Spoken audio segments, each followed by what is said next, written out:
What's up, everyone? We are waiting for Hamp to join us, so Hamp will be joining us, I think, shortly. But while we wait for him, let's go ahead and officially kick off the show.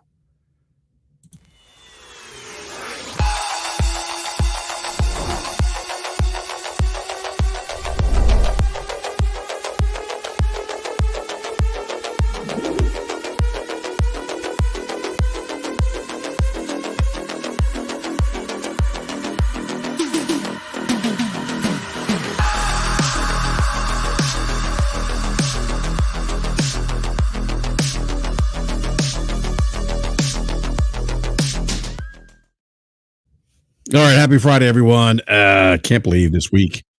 Oh, hold on. I'm sorry about that. Got some feedback there, but yeah, I can't believe it's Friday already. This week is going by really fast. Big shout out to everyone in the live chat. What's up, War One? Who's Hillary, by the way? You Hillary? What is this thing? So I don't get that that reference to that joke. You'd have to explain that one to me. Thank you, Swiss Bliss is awesome thumbnail. Yeah, thank you to AI, by the way, generative AI, for putting that together for us.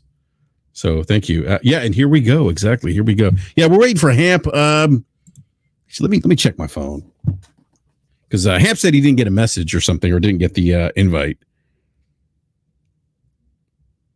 Let's see here. Where is Hamp? I'm texting him right now. Where are you, Hamp? All right, I don't know where he is. He should be here soon, I think. But cheers, everyone! It's Friday.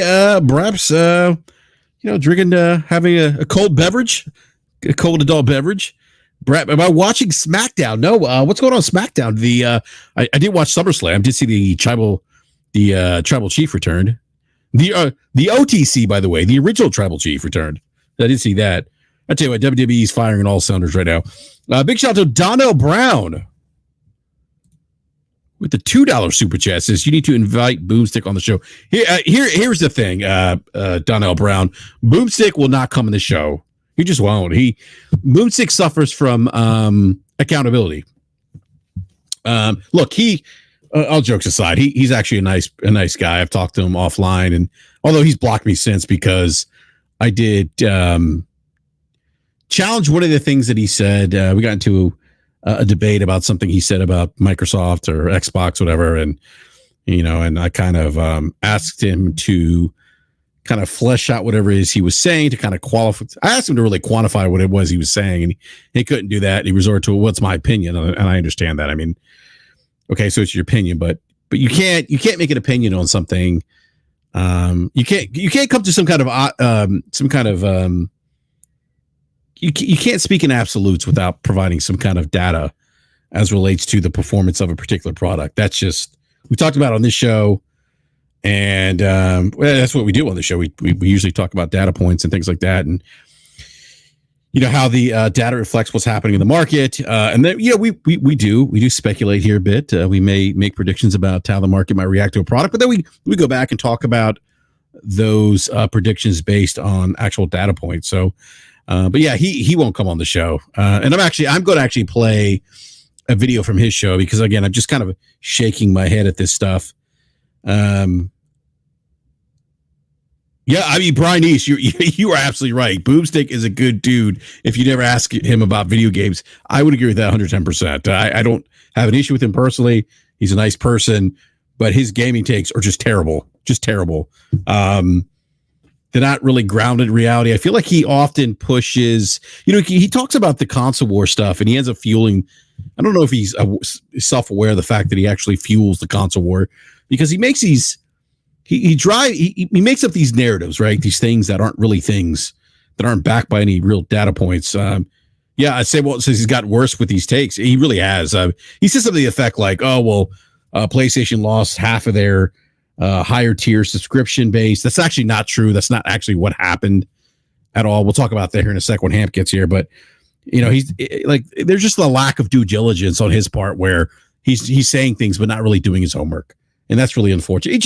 It just dumbs down the conversation. It creates a lot of misinformation, disinformation, stuff we don't need in video games. We see it in politics. We see it in other things. I don't know why we see this in a interactive entertainment medium that's supposed to be fun. It's ridiculous. in my opinion. It's ridiculous. So, all right. I think Hamp is grabbing coffee right now. So I just want to ask everyone in the live chat, what is everyone playing right now? I'm actually not playing anything at the moment. I've just been very busy. My schedule's been crazy at work. Just very busy doing some other stuff. Baseball season started again. So back on the grind there. But I don't play baseball. My son does. But yeah, what is everyone playing right now? You know, I want to get to my backlog. There's a bunch of games I want to play. Stellar Blades being one of them. I did play the demo, liked it, but just haven't got to it. Bridie says, I cycled back to Final Fantasy VII Remake. Oh, Hamp's here. So let's get Hamp here in the conversation.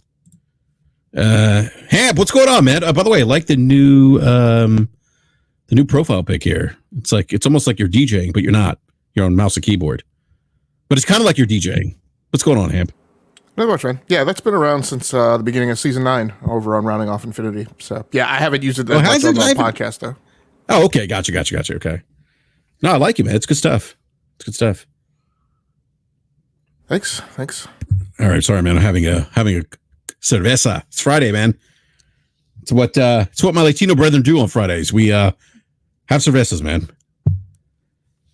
But yeah, no, Hamp. So I was just we're having a fun conversation around Boomstick, by the way, which we'll talk about here in just a sec. But I did ask everyone what they're playing right now, Hamp. So I see a couple Final Fantasy VII remakes. I see Final Fantasy VII Rebirth. I see some Crash. Is it Crash? Crash, Hinterberg, Forza 5. Hinterberg. What is it? It's not Hinterberg. It's something Hinterberg, right? Dungeons of Hinterberg. Yeah. Who's playing that? Gentle Stone is playing that. Oh, nice. Yeah, I started that a few weeks ago. I haven't had a chance to get back to it, but I plan to. It's really fun. It's kind of Zelda-like to me in that way. Some of the puzzles I'm not super crazy about. I do like the you need to get your passbook stamped at the end of a level, or else you don't get credit for completing that level. So I think I commented when we covered this a few weeks ago on Enough to Keep Going. I think I just commented that, you know, there's just some pieces that the game doesn't, you know, the game's not really particularly great about explainability. And that causes, you know, a bit of a hitch. But I have liked the boss battles. Yeah, so it's overall really fun game. And of course it's an indie. So, you know, I appreciate what they've done. More people should be playing that game. The game is available on Game Pass. So okay, there you go. Game Pass. Sometimes I don't know exactly what I'd call it. Maybe irksome or something. That, you know, when a game shows up on Game Pass, you know, I don't see as much of consumption as there should be, or I get like these engagement numbers like Kunitsugami. I think news just hit that Kunitsugami has garnered like 500,000 players on Xbox. Yeah. And so I think I need to go back and check. I think I have that on Xbox, or maybe I bought it on PlayStation. I think I bought it on Xbox though. And you know, I'll be concerned and disappointed if I go and play that game, kind of like I did with Hellblade 2, and just see that, you know, not many players have actually played that far into the game. Well, I think there's something to be said for what does that mean, right? What is 500,000 players like people that are, you know, continuously playing the game?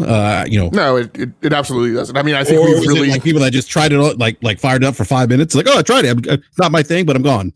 Yeah, and that's what I've always contended when, you know, those numbers have been put out for Xbox that, you know, 30 million people have played Forza Horizon 5, and then, you know, you play the game and you see how many people have actually completed achievements, and I'm like, I'm welcome for somebody who actually works on the back end of Xbox to prove me wrong, because that's about the only person that I would accept refuting what I say.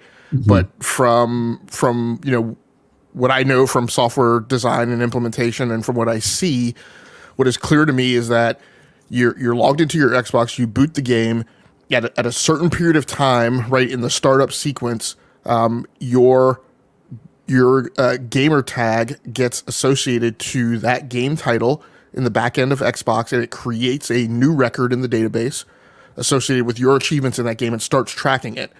And once you hit that point, right, you now become an additional row in the database, and that's what instantiates a new record, and then that's what counts as number of people who have played the game. But, you know, when you really play the game and you go into it and you see the number of people who have popped achievements, you can tell, you know, the amount of time that people have actually stayed engaged. I mean, when you play Hellblade 2 and you go to, and almost, a large number of those achievements are nothing but, I mean, participation trophies, right? They're achievements for completing X amount percentage, right, penetrated into the game. And so when I'm in chapter 5 and I see that like less than 20% of all gamers who have created a record, right, in the back end of the Xbox database have played the game through chapter 5, have that achievement for getting into chapter 5 or past chapter 5. I mean, when the achievement is directly coupled to progress in the game, then that tells you right there that, less than 20% of the people who have tried it have actually played it. So that whole thing about it like being number 12 on the engagement chart for MPD that month, I was like, I don't really know. The stance I've taken, and in fact, the official stance we've taken on Enough to Keep Going is now that those numbers, inclusive of the PlayStation blog numbers, the PlayStation blog puts out number of downloads, I think, on a monthly basis. And just kind of these things all kind of coalesced about the same time. But we've just come to the point that the engagement numbers, even that MPD reports. Hamp, you can't use the word coalesce, man. I've used that word like too many times at work today, like, coalescing around technology strategies. But go ahead. Yeah, I mean, it's, those engagement numbers and MPD reports, as well as the PlayStation blog numbers of reported downloads, don't have the meaning that a lot of us have been drawing on them for years. Because the thing that we noticed with the PlayStation blog download numbers, and bad on us for not noticing before, is it never includes free-to-play games. So it's clearly, so our main point is that it's partially tracking something. It's not actually tracking all downloads. It's also not transparent whether or not it includes re-downloads. So if you've purchased the game, but then you go back to, you uninstall it and you go back to reinstall it, we don't know that counts, or that is counting, right, and is adding into those numbers. And so, a game with a high degree of replay value, or a game as a service that's not a free game, gets if the metric that's tracking that has greater affinity for that type of game, right? And so it starts to skew the statistics. So just in general, those numbers just don't, I won't say that they don't mean anything anymore, but they definitely don't mean, they definitely don't have the import and the impact that we used to take away from them. Well, I don't think those numbers mean what people think it means. I think, like we talked about, what is it, like Forza Horizon 5, maybe? What are the Forza games with Microsoft? Yeah, like 2021. 30 million people tried it. I don't know if it's 30 million. Maybe that's not the right number, but it was. A lot it hit that number eventually. Yeah. Okay. Yeah. But like, there's more behind that. Like, it's not just like, what does that number mean? Like, what's the impact of that number? And I think people put too much stock in the actual impact of that number. Yeah, absolutely. And so, it's one of the things that we by the way, I love the title of this podcast, Future Gaze versus Present Play, the reality check on gaming prediction. That's one of the things that we'll talk about today, is like how people, take these numbers and they just run wild with it like Hulkamania, but they don't really sit down and think about what those numbers actually mean, Yeah, if you can get credit for the thumbnail, can I get some credit for the title? Yeah, absolutely. I was going to say, Hamp, by the way, came out with this title. Like it said it was goated, and Hamp, I don't disagree. This is a goated title. Yeah, that was a remarkable moment of an epiphany. Yep. Yeah, and I was like, actually, that is. I might have to give naming duties to you, Hamp. we have to add a clause in your contract now to name every podcast, every show that we have. So, but no, that's actually, it's great. It's perfect for what we're going to discuss tonight. But yeah, no, I see some other people saying in the live chat, downloaded the game you just talked about, the Capcom game, Crash Trilogy OG Doom Remake, that came out today as well. I believe it was today. Someone's playing the first Space Marine in preparation for Space Marine 2. By the way, did you see the recent trailer for Space Marine 2? I have not, and I apologize if that's is it Eternity, or was that the person? Was that the Twitter account that said, "Hey, we should cover that"? I don't remember. Yeah, I don't remember. Yeah, someone asked. Yeah, I do absolutely apologize. I got hung up trying to get my own podcast published and announced, and I'm genuinely interested in Space Marine 2, and I've been tracking it since the announcement got made, and I think I started the original Space Marine maybe through Game Pass, And since I unsubscribed from Game Pass, I've been saying I need to go back and play Space Marine 1. Definitely looking forward to Space Marine 2, and I meant to go through and check that trailer, but I just ran out of time. Gotcha. Yeah. And what was the other? There was another game that I forgot. He mentioned another game. I forgot what it was. Was it? Oh shit! What was the other game he mentioned? I'm not sure. I'm in my Twitter account now trying to check. Space Marine. Black Myth Wukong. Yes. So if you didn't look at that trailer, you need to apologize for that because that's your kind of game. That's not a Game Logic kind of game. That's Cap. That's the market speaking. Hamp, look. So you do play action adventure games though. I do, and I played. We did this the last time. What was the game that came out last year from the Ninja Gaiden guys? Oh, you're talking about Team Ninja? Yeah.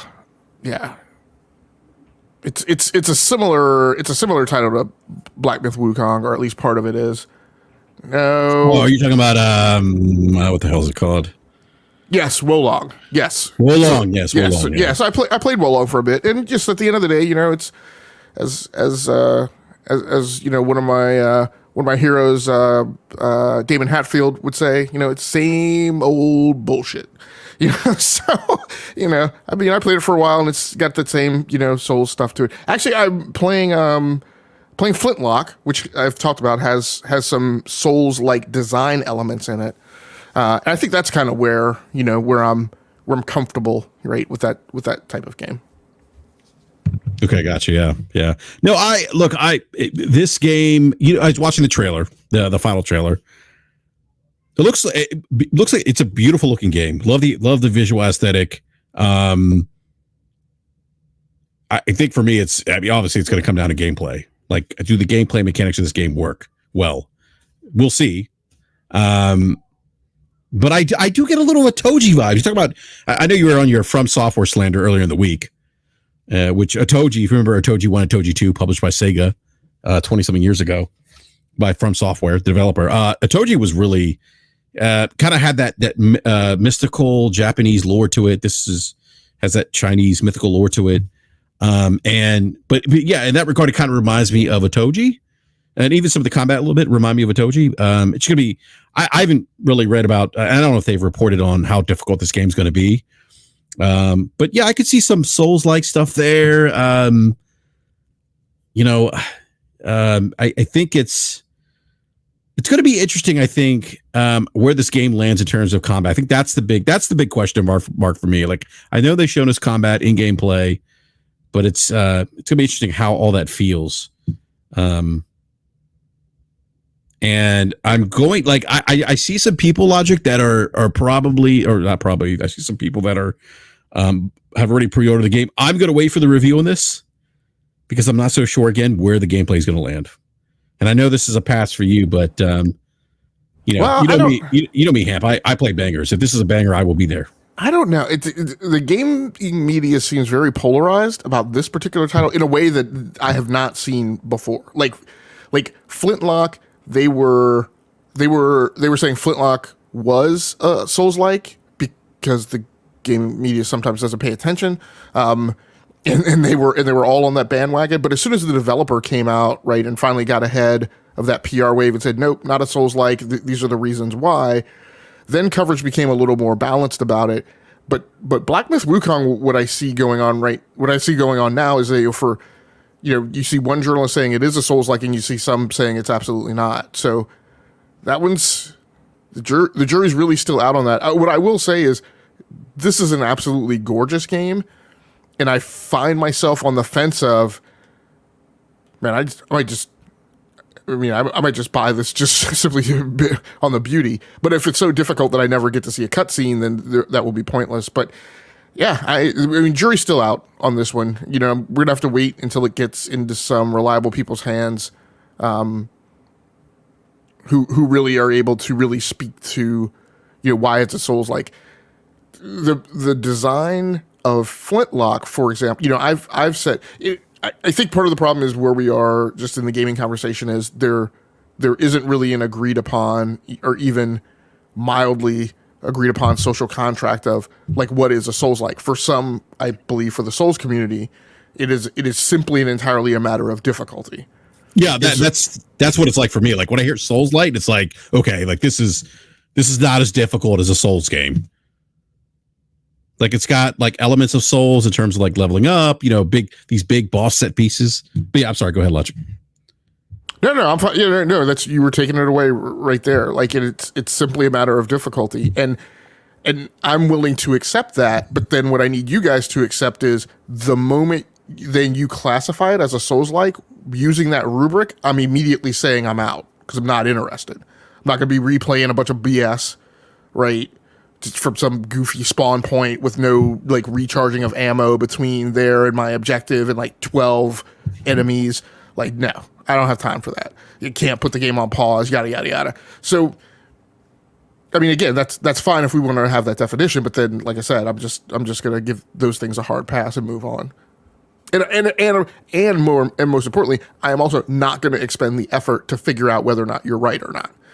Right? As soon as we make it like, I'm not going to just straight up accuse you guys of being assholes, but as soon as that's the definition we're going to apply, I'm just going to say, okay, fine. As soon as you put that label on it, I'm done. I'm not even spending 30 some more seconds, like looking at a trailer, trying to figure out whether it is or it isn't. Like, I'm just out.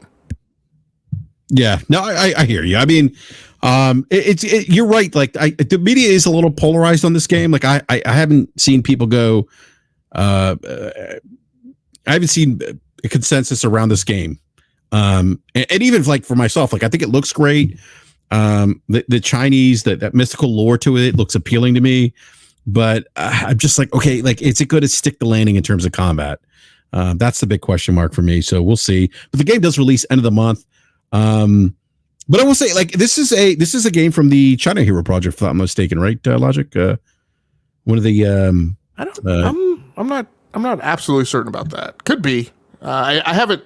It doesn't resonate with me as one of those, but it could be. Yeah, but where's Slow-Mo when you need him? Now I'm gonna look this up real quick. Is Wukong, the Black Myth Wukong?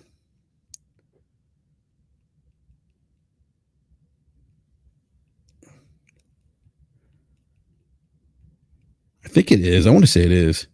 I mean, the one that sticks out as me as definitely being in that group is Fist Forged in Shadow, and that's kind of the one that gets pointed back to as like the proof of success, right? I don't on a lot of lists for China Hero Project. I don't see Black Myth Wukong listed, but again, I could be wrong. Yeah, I'm not seeing either in my search. It's being described as China's first AAA game. So, but yeah, I'm not seeing that. I'm not seeing that it's part of the China Hero Project. I thought it was, but this game will be releasing exclusive on PlayStation 5, and it's coming to PC as well, if I'm not mistaken, right? That I'm not sure on either. All right, actually, let me look this up real quick. Yeah, let's see here. I'm sorry. Yes, it is definitely coming to PC. Yeah, it is. Yeah, I see it on Epic Games. Yep, I see it.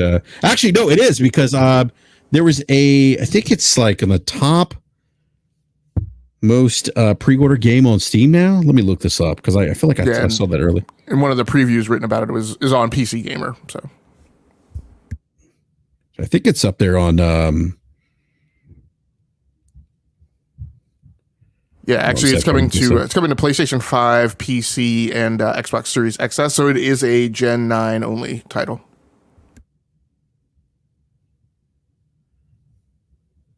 Let's see. I'm not seeing. I thought I saw something earlier today about the pre-orders being pretty strong for Black Myth Wukong, but I'm not seeing it right now. So, but anyhow, yeah. All right, so what else is out there? Crash Trilogy, Doom Remake. Let's see what else is going on here.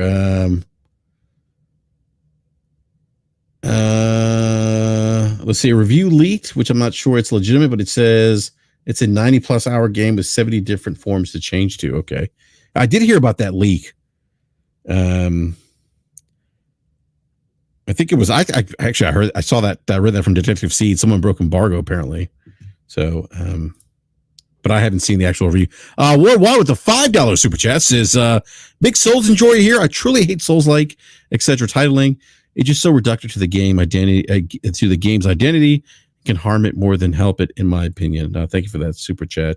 Well, that's why. And I mean, I say it half jokingly, but I'm sure someday we should have a real, true knockdown, drag out fight about it. This is why. Look, I don't own Souls, right? So I'm not going to claim that I can declare any social ownership of Souls. I want you guys who like Souls games to have that conversation.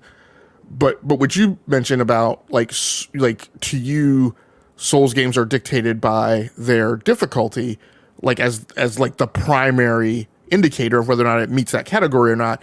That's the point where I feel like it becomes what Warwana said, that it's reductive, because that's now the single data point that I'm going to listen to. And like I said, as soon as it trips that wire, like I'm done. Whereas a game like Flintlock, I think, brings a lot of Souls-like design elements to it, but is not a Souls-like because it doesn't hit that difficulty trigger. But because quite frankly, it's good on them, the developer, because the developer made an effort, to create that explainability about the project. I held on for more than the 5 seconds that I would have listened to somebody saying, because me, as soon as a game trailer comes along and I read down in the description that it's a Souls-like, I'm like, okay, yeah, next. What's next in the showcase, please? Yeah, big shout out to Slummo. What's going on, Slummo? How are you today, sir? Hopefully you didn't see any tornadoes in your neck of the woods. But yeah, Slummo says Genshin Impact could be considered China's first AAA game. Yeah, maybe. I don't know. Anyhow, so Slummo, yeah, I won't drag the Souls conversation out, but Slummo says Souls-like should have bonfires, and the one challenge that I issued on that topic a few weeks ago, and enough to keep going, was it the Lara Croft reboot doing bonfires before Souls-like really became a thing? I mean, the Tomb Raider reboot was the beginning of Gen 8, so it was 2013. Yeah, but the first Dark Souls came out the 360 generation. But was it particularly popular? And I don't think we started using the label of Souls. I mean, at that point, it wasn't like a subgenre. No, it definitely wasn't. No, it wasn't. It wasn't a subgenre. It wasn't like really a thing. It was kind of, I think it's interesting. The Souls-like thing picked up after, after I think Dark Souls 3, maybe. Could be wrong, but I feel like that's when I started hearing more of this Souls-like stuff. Yeah, and I'm not religious about it. It's just an interesting topic of conversation. I'm very religious about it. And that's why, Hamp, I won't tolerate the From slander. Hey, are you seriously going to argue with me that? And I use it as a term of endearment. Are you seriously going to argue with me that Souls fans, right? That the Souls Bandcamp, that you guys aren't a bunch of snobbish assholes? I mean, you have to be to like. Look, you like the Souls genre because it's too difficult for most gamers. Look, I am neither going to confirm nor deny that accusation. Look, we might be in the champagne room, but Hamp, we might be like you. We don't wait in lines at amusement parks. Well, but I don't gatekeep on people getting the Fastlane pass. That is true. You don't. We definitely gatekeep. Like we are never going to entertain a conversation around accessibility in Souls games. Like you either get good or you don't play them. Like I see you guys taking people to task for like the specific way they go about playing the game. Like, oh, you're not really playing the Souls-like way. You can't use that kind of build. You can't use those powers. I am not okay. I'm not that level snob with Souls games. Like, I don't care if people don't play like the optional bosses. Like I've seen people say, "Oh, you didn't play the optional bosses. You didn't really play the Souls games." I'm not that person. I don't care. I don't care about that. If people cheese and the cheeses are available, I don't care if they do that. They're there. They're there for a reason, I think, and people use them. I don't care. But they are people that take that to a different level. Oh man, you got to see the slow mo. Yeah, I was about to. Yeah, yeah. But slow. So, hey, Slow-Mo's not wrong here. Slow-Mo says you got to fight your bosses butt naked with a rusty spoon for some of these people. Slow-Mo is literally not exaggerating. They are videos of people in their, as we say in Latin America, their pañales, okay, their diapers, rolling around with a wooden spoon, okay, to beat bosses. Like, that is a thing. Slow-Mo's not wrong.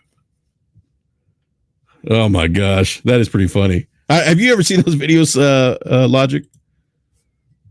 I've seen the thumbnail. Of course, I wouldn't watch them because Souls. But yeah. Oh my goodness, I'm familiar.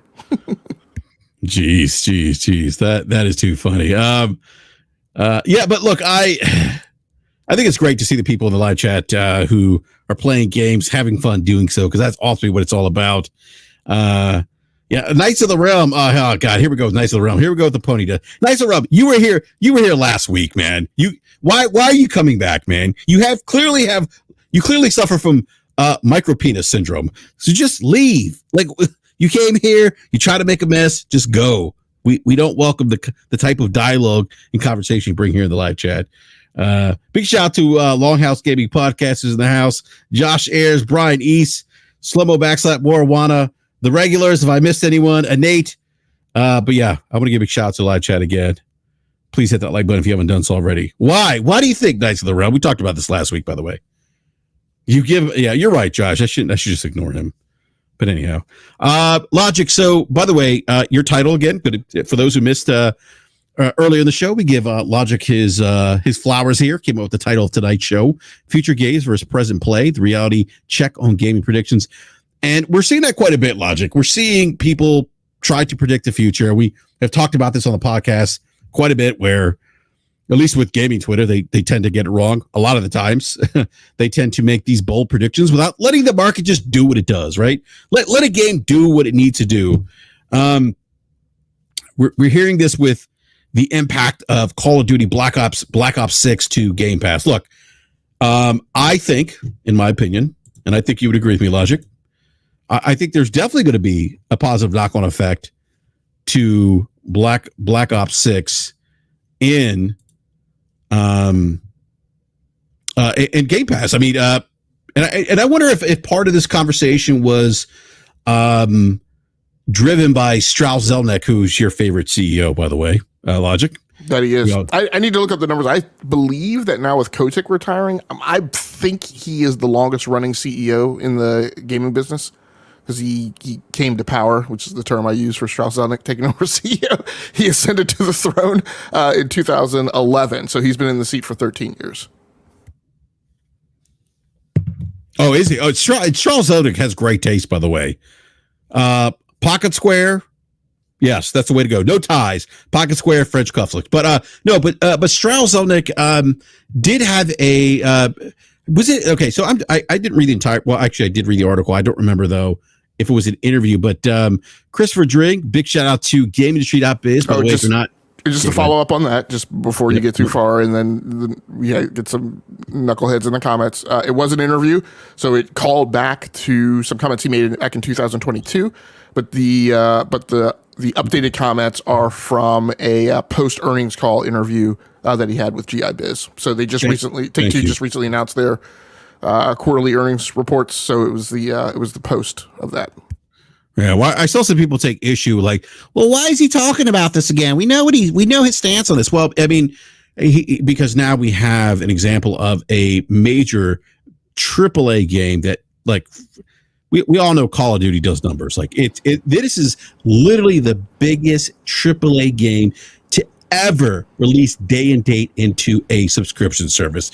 And so now he is commenting specifically to this game releasing on or in Game Pass, and he's saying, hey, you know what? We're not gonna, like, that's not gonna change our approach to the business and how we release AAA games. We're not gonna do that day and date in a subscription service. It doesn't make sense. So, but for them, yeah. And to your point, Logic, you actually pointed something. You made a great tweet about this, about and we talked about this. We talk about this a lot on this show because everyone tries to,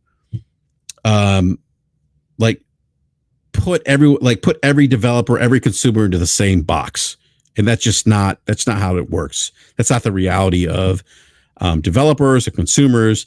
Developers, as we have said on this show, have different risk appetites, have different strategies, have different objectives, different KPIs. Consumers have different needs, different use cases. So talk a little bit about that, Game Logic, because you put out a great tweet about that today. Yeah, I think the tweet you are talking about, I don't know if it was a tweet actually, or if it was a comment in the last video comments, the episode that I wasn't on with you and Detective Seeds. But or maybe it was both. Actually, it was both. It was actually both. Yeah, it was both. So one of the comments that I've made is, you know, there's things that are going on now with the placement of Call of Duty in Game Pass, and when you kind of think about the chronology of the industry, Call of Duty going into Game Pass now with the current landscape may not be that different than the advent of Game Pass in the first place with the landscape back then. Both of these events are things that are a large impact from a footprint perspective in terms of the amount of revenue, sheer revenue, right? If you measure the impact of the event by the sheer revenue that's associated, you could definitely draw lineage to that. Xbox has made several big moves, which you would think would have been impactful to the state of the industry. And they have, but while those changes have occurred, other things in the industry have also fluctuated and occurred, with the end result being there's really been no shift, right, in the placement of the competitors as they line up. So for a very long time, PlayStation has been the market leader in terms of install base and console footprint. You know, Xbox and Nintendo have, I guess, kind of switched places. If you talk about, you know, where Nintendo was with the Wii U, and until they surpassed, right, the number of Xboxes sold with the number of Nintendo Switch units sold. But regardless of acquisitions, of Game Pass, of day and date and going to PC, because I think, again, a big problem that I always have is how we, you know, do a bad job at remembering our history.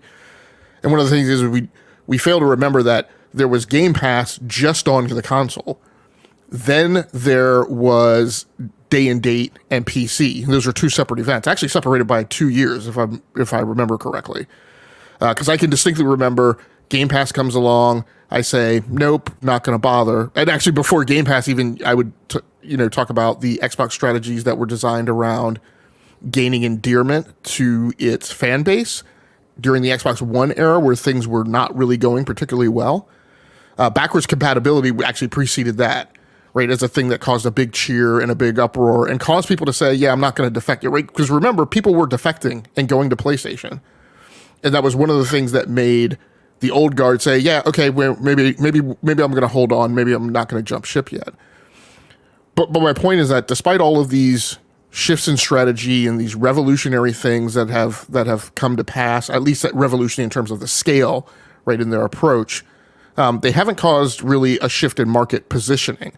And actually, as the timeline has gone on, it's led, maybe not led as a matter of causality, but the end result has been Xbox market share has actually declined.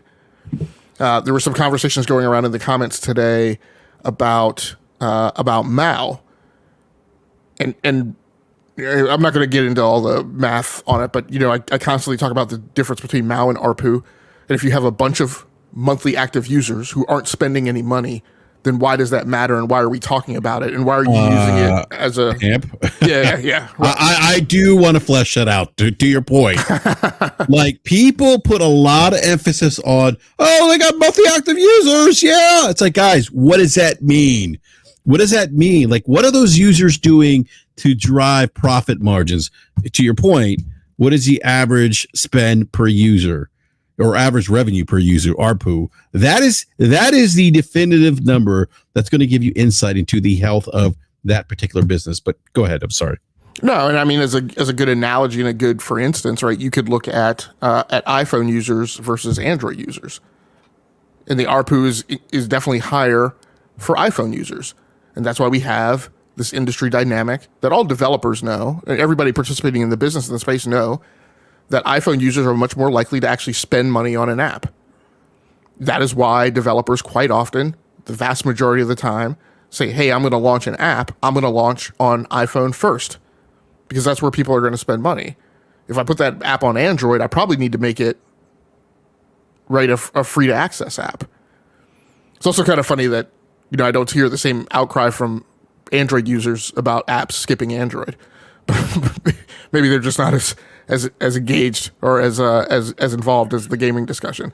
But but my point is that we often try and draw these similarities between metrics in terms of their impact to the business line. And I keep going back to, look, okay, so you can assert that that's a bigger number, right? Which is, again, I feel like just a very kind of sophomoric kind of conversation to have, right? It's something like, like you would expect a small child to come into the room and have. Well, that number is bigger. Okay, well, that number being bigger doesn't necessarily mean that the outcome is what you think it is. So you can talk about, MAU as a metric being bigger, but unless it impacts and moves the needle with regards to a KPI in terms of how that KPI feeds an OKR of the business, then you don't get a monumental change. And what I keep going back to with Xbox is, look, $70 billion invested, when I've tallied up those totals right across everything that they've invested in terms of acquisition since 2012, 2014. I can't remember exactly when the Mojang acquisition was. But, in 2012, they were in excess of, I think they were at $7.7 billion in software revenue. And since then, they have tanked their software revenue, with it falling as low as, I think, $4.4 billion in terms of games sold. And the $70 billion acquisition, the $9 billion acquisition, all these things, which I think is a total of, I want to say, just south of $100 billion that have been spent on acquisitions, have done not much more than get them back to where they were in 2012. And everything that led to them bathtubing their software revenue has all been choices Xbox has made. Nobody did that to Xbox. That was their own performance. And so all of that money expenditure has led to them finally recovering back to in excess of $7 billion in software sales, is now just a skosh up above $8 billion. But again, what you look at is, I look at, almost $100 billion spent for a 1.0 something, 1.1 maybe billion dollar increase in software revenue. And so you think about, well, what does the ROI on that mean? And what does that mean to investors?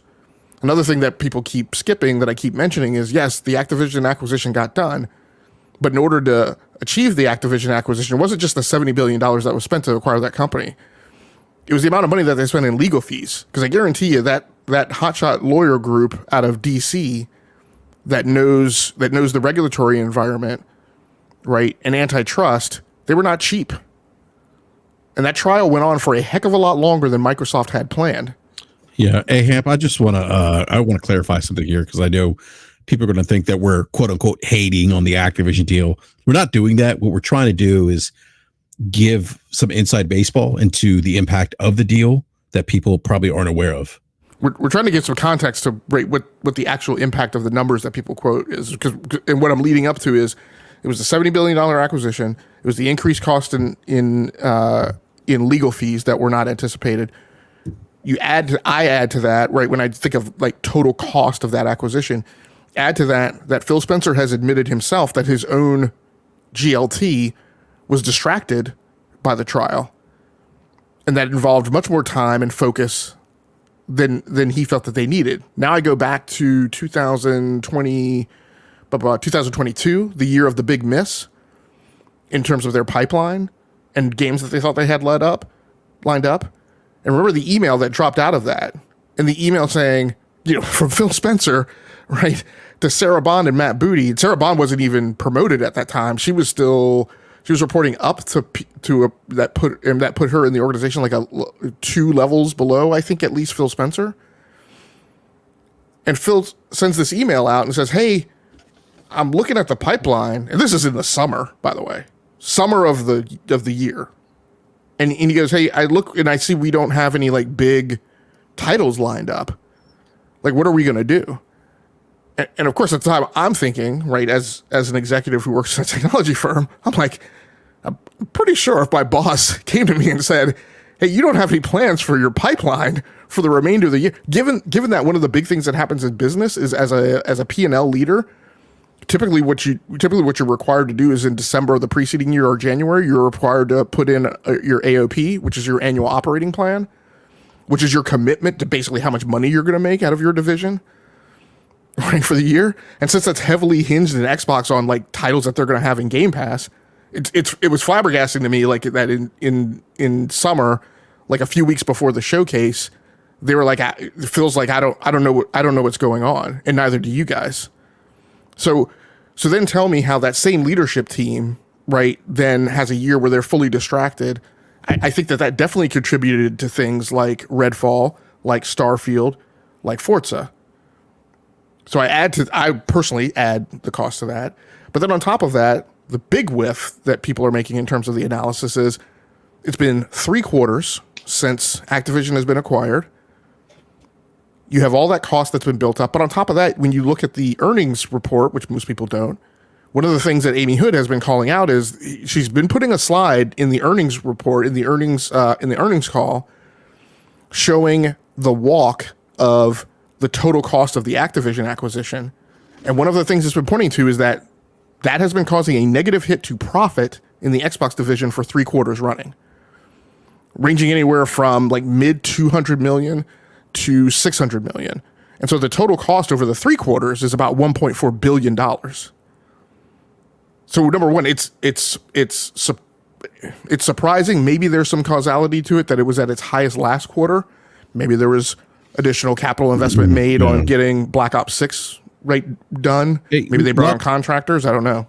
Yeah, and Hamp, just to add some additional context here, I mean, that loss that you're talking about after an M&A, that's not typically uncommon. At least in my experience, it hasn't been uncommon, where an acquisition is made and there's some money that is being lost because of that acquisition that will eventually be made up. Well, yeah, I don't agree with you that it's, yeah, I mean, you and I have talked and I've said, you know, it's not like a company gets acquired and you immediately, we're making money hand over fist. That's my point. Yeah. Like there's I mean, it takes time to kind of ramp up to that point where you get that back, right? Right. And where you gain efficiencies and you really get them folded into the organization. And I hate to say it, you get rid of like the employee redundancies gotten rid of. Yeah. So that's not unusual. What is unusual is, again, is all the rah-rahing and pom-pomming going on around, right? The acquisition's done. We're going to be making money hand over fist. Here comes, Black Ops going into Game Pass. And I'm like, guys, you guys aren't even looking at the slides from the earnings report for your own preferred platform that's reporting this information. Well, that brings me to I'm sorry, Lachi, before I transition here slightly, do you have any additional thoughts on I know you were talking about kind of the financials, the impact of the deal. Is there anything else? No, go right ahead. Yeah, so to your point about people not looking at the financials, the impact of the acquisition of ABK to the Xbox business, to Microsoft, they are, I mean, people are predicting that that Call of Duty on Black Ops 6 is going to be huge for Game Pass. And look, it's funny to your point about console warring, like you said something to the effect like console warring is a result of, I'm paraphrasing what you said here, people making these bold claims, or spreading misinformation, disinformation. Is that, make sure I got that correct? Yeah, that sounds about right. Yeah. So like making these bold claims, like, like this is going to do gangbusters, blah, blah, blah. And not really adding any value, in my opinion, to the conversation. I think this has kind of been a pet peeve of mine, and I believe yours as well, that we need to have more nuanced conversation around video games about the market, not these not making proclamations of, okay, like Game Pass or not Game Pass, Black Ops 6 is going to be huge for Game Pass. Like, I think we need to qualify what that means. Like, what do you mean by, what does somebody mean by huge, right?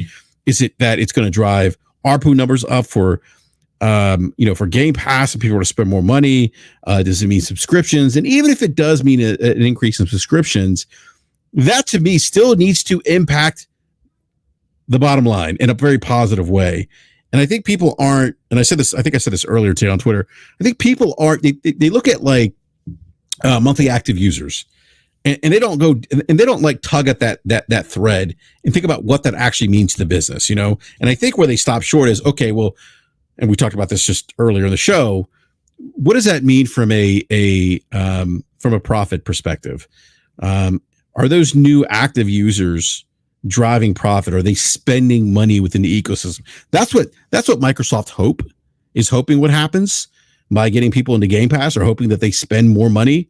There was some, I know Matt Piscatella talked about, there was some, at least some initial data that showed that people are spending money into Game Pass. But I'm not so sure that that's really resonated across the board based on their financials. But I just caution people to not say that it's going to be huge without qualifying what huge means, and without really understanding, without really understanding what the actual impact is going to be. Like we don't have anything from consumer focus groups or anything that we can lean on and say, yeah, this could happen. It could be huge. I'm not saying that there won't be any impact. I guess what I'm saying is let's not use big words like huge to describe the impact when we don't know what the actual impact is going to be. Because what ends up happening is when that impact is not huge, quote unquote huge, then we start getting into the console warring, the back and forth, the disagreements and the finger pointing and stuff like that. I just feel like it doesn't lead to a productive conversation around gaming, and it just kind of dumbs it down a bit. It doesn't provide that nuance that the conversation deserves. And again, I'm not saying that there's not going to be any impact. I fully expect there to be some impact. Strauss Zelnick, we talked about Strauss earlier, said that, hey, he thinks that that Call of Duty will boost Game Pass numbers for a period of time. I don't disagree with him. He also said they're not changing their stance on, putting their games day and date into a subscription service. I guess I would just caution anyone from predicting that this thing is going to be huge, because even if they do get a lot of new Game Pass subscription numbers, what does that actually mean for the business? Is that going to increase revenue or profit? I think that's the question people should be asking. And not so much is it going to give more Game Pass subscribers? Like what does that mean if they get more Game subscribers? How's that going to impact the business? Yeah, I mean, and we talked about this on the DPS podcast, and so one thing to think about is to reflect on what Spencer said during the hearings, right? Which was that looking at the chart that the hardware division had provided, and talking about that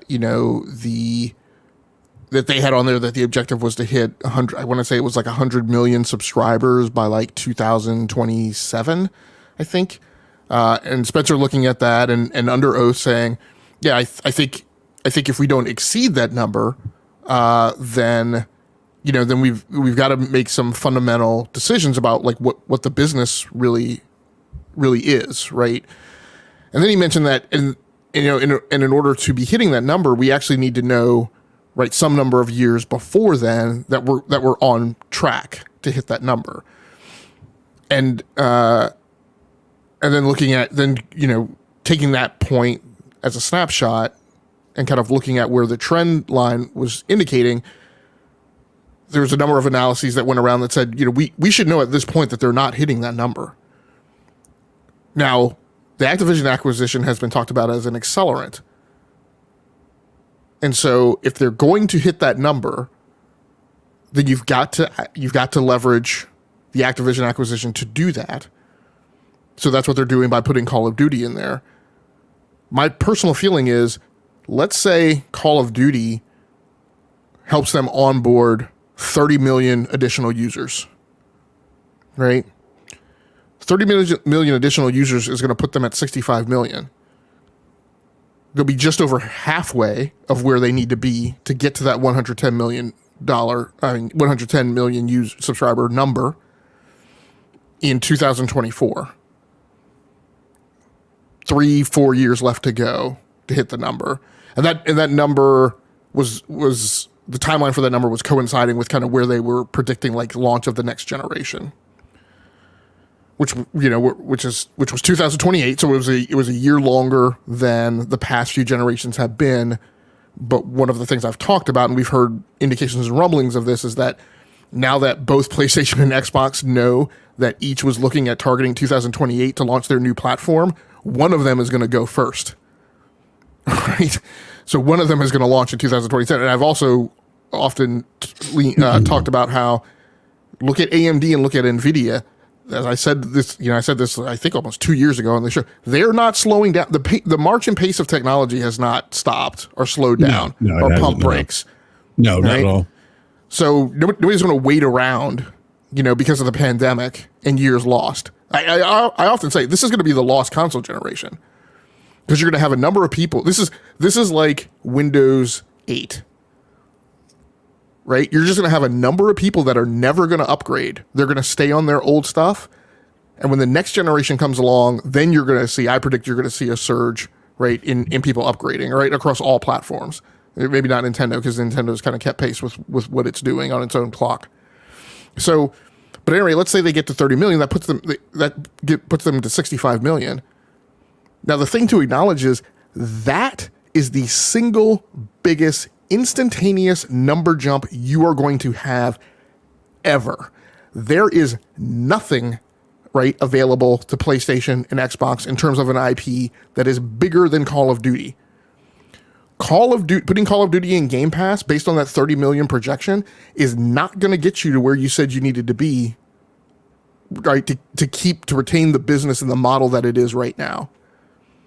Which means once you pull that trigger and once Amy the Hood has a few months to see that the trend line isn't ticking along where you told her it was going to tick, they're already being told to change their business model now.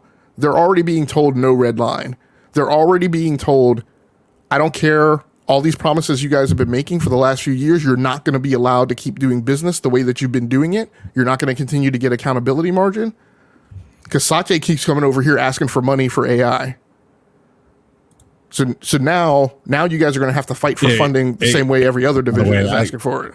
I didn't realize how entrenched Microsoft is with AI. They have literally put it everywhere in their enterprise business. Like, it is absurd. The other big move that they're trying to make with AI is that because remember, let's unwrap a little history because it's one of my favorite things to do. Right? We have technology companies today that would not exist in their current state had Microsoft not been found guilty of antitrust behavior in the 2001 decision from the DOJ. Hamp, who just called a W, by the way? Oh, Lena Khan. Lena Khan. I think it was Jonathan Cantor's win. Yeah, it was the DOJ. They were he prosecuted. Yeah, they work hand in hand with the FTC. But yeah, I mean, just with Google. Yeah, so they just got a win over Google. It's potentially a win of limited duration because it's probably going to be appealed. They may lose that appeal. Yeah. There's conventional wisdom today is that case is going to go to the Supreme Court, and that's going to result in kind of a tell on where antitrust is going to go in this country. Because if the conservative Supreme Court, by the way, yeah, so it does not high hopes overall. Chief Justice Long Dog Silver's on that. Let me stop. Go ahead. But it depends on when it gets to the Supreme Court, right? Because it's an election year, so either it being tried before the election, which probably won't happen, but even in the wake of the election, depending on who wins, right, could have ramifications. Depending on how the Republicans want things to play out, right, in the wake of a Republican loss of the presidential election. But at any rate, that's not to talk politics. That's to talk about the impact of politics on U.S. policy. But at any rate, if Microsoft doesn't lose that that case in 2001, unquestionably they would have continued to practice. Extend, embrace, extinguish, and they would have done that to Google, and they would have done that to Facebook. And so Google and Facebook would not have the positions that they have now, right, on the industrial landscape. I'm almost absolutely certain they wouldn't be parts of the $1 trillion club. So when we go back to what Xbox has said about, hey, we lost the Xbox One generation, and that has had ramifications on how we run the business. As a result of that hearing and that judgment and that settlement, and then basically having to back off of extend, embrace, extinguish, and let Google move, they also lost any potential they had to own the search engine race. What are they trying to do with AI? you're doing it now. You're starting to convert over to using AI more than basic search. Because quite frankly, even though I hate to admit it, AI responses provide a good deal more context and a good deal more nuance, and therefore a good deal more amplification of specific details when conducting a search. I mean, when I conduct a search, very, very many times, depending on the specific thing I'm looking for, I typically, it's not unusual for me to have to try to search for something like 10 different ways, constantly changing the syntax and the phraseology that I'm using because I'm trying to get to a thing. Because Google, for instance, when I search in Google and I'm looking for something about a product, particularly when I'm like troubleshooting, what Google constantly throws in my face is reviews. Right. But when I'm trying to find out, have people reported about this thing or this problem that maybe hasn't been reported at volume, it's incredibly difficult to get to. In fact, lots of times I will pivot and shift to using DuckDuckGo. AI search, right, starts to get around that. And so if Microsoft can get their foot planted with AI, ChatGPT the ChatGPT mobile app just had its biggest revenue earning month ever this last reporting month. And Apple is licensing ChatGPT, right, for use on their platform. If Microsoft is able to wrench the search foothold away from Google using AI, if they could start to shifting the conversation to people using AI instead of just flat search, that's huge for Microsoft, particularly if they're able to figure out a way to then monetize it around advertising, because the advertising dollars are going to chase whatever is the most used thing.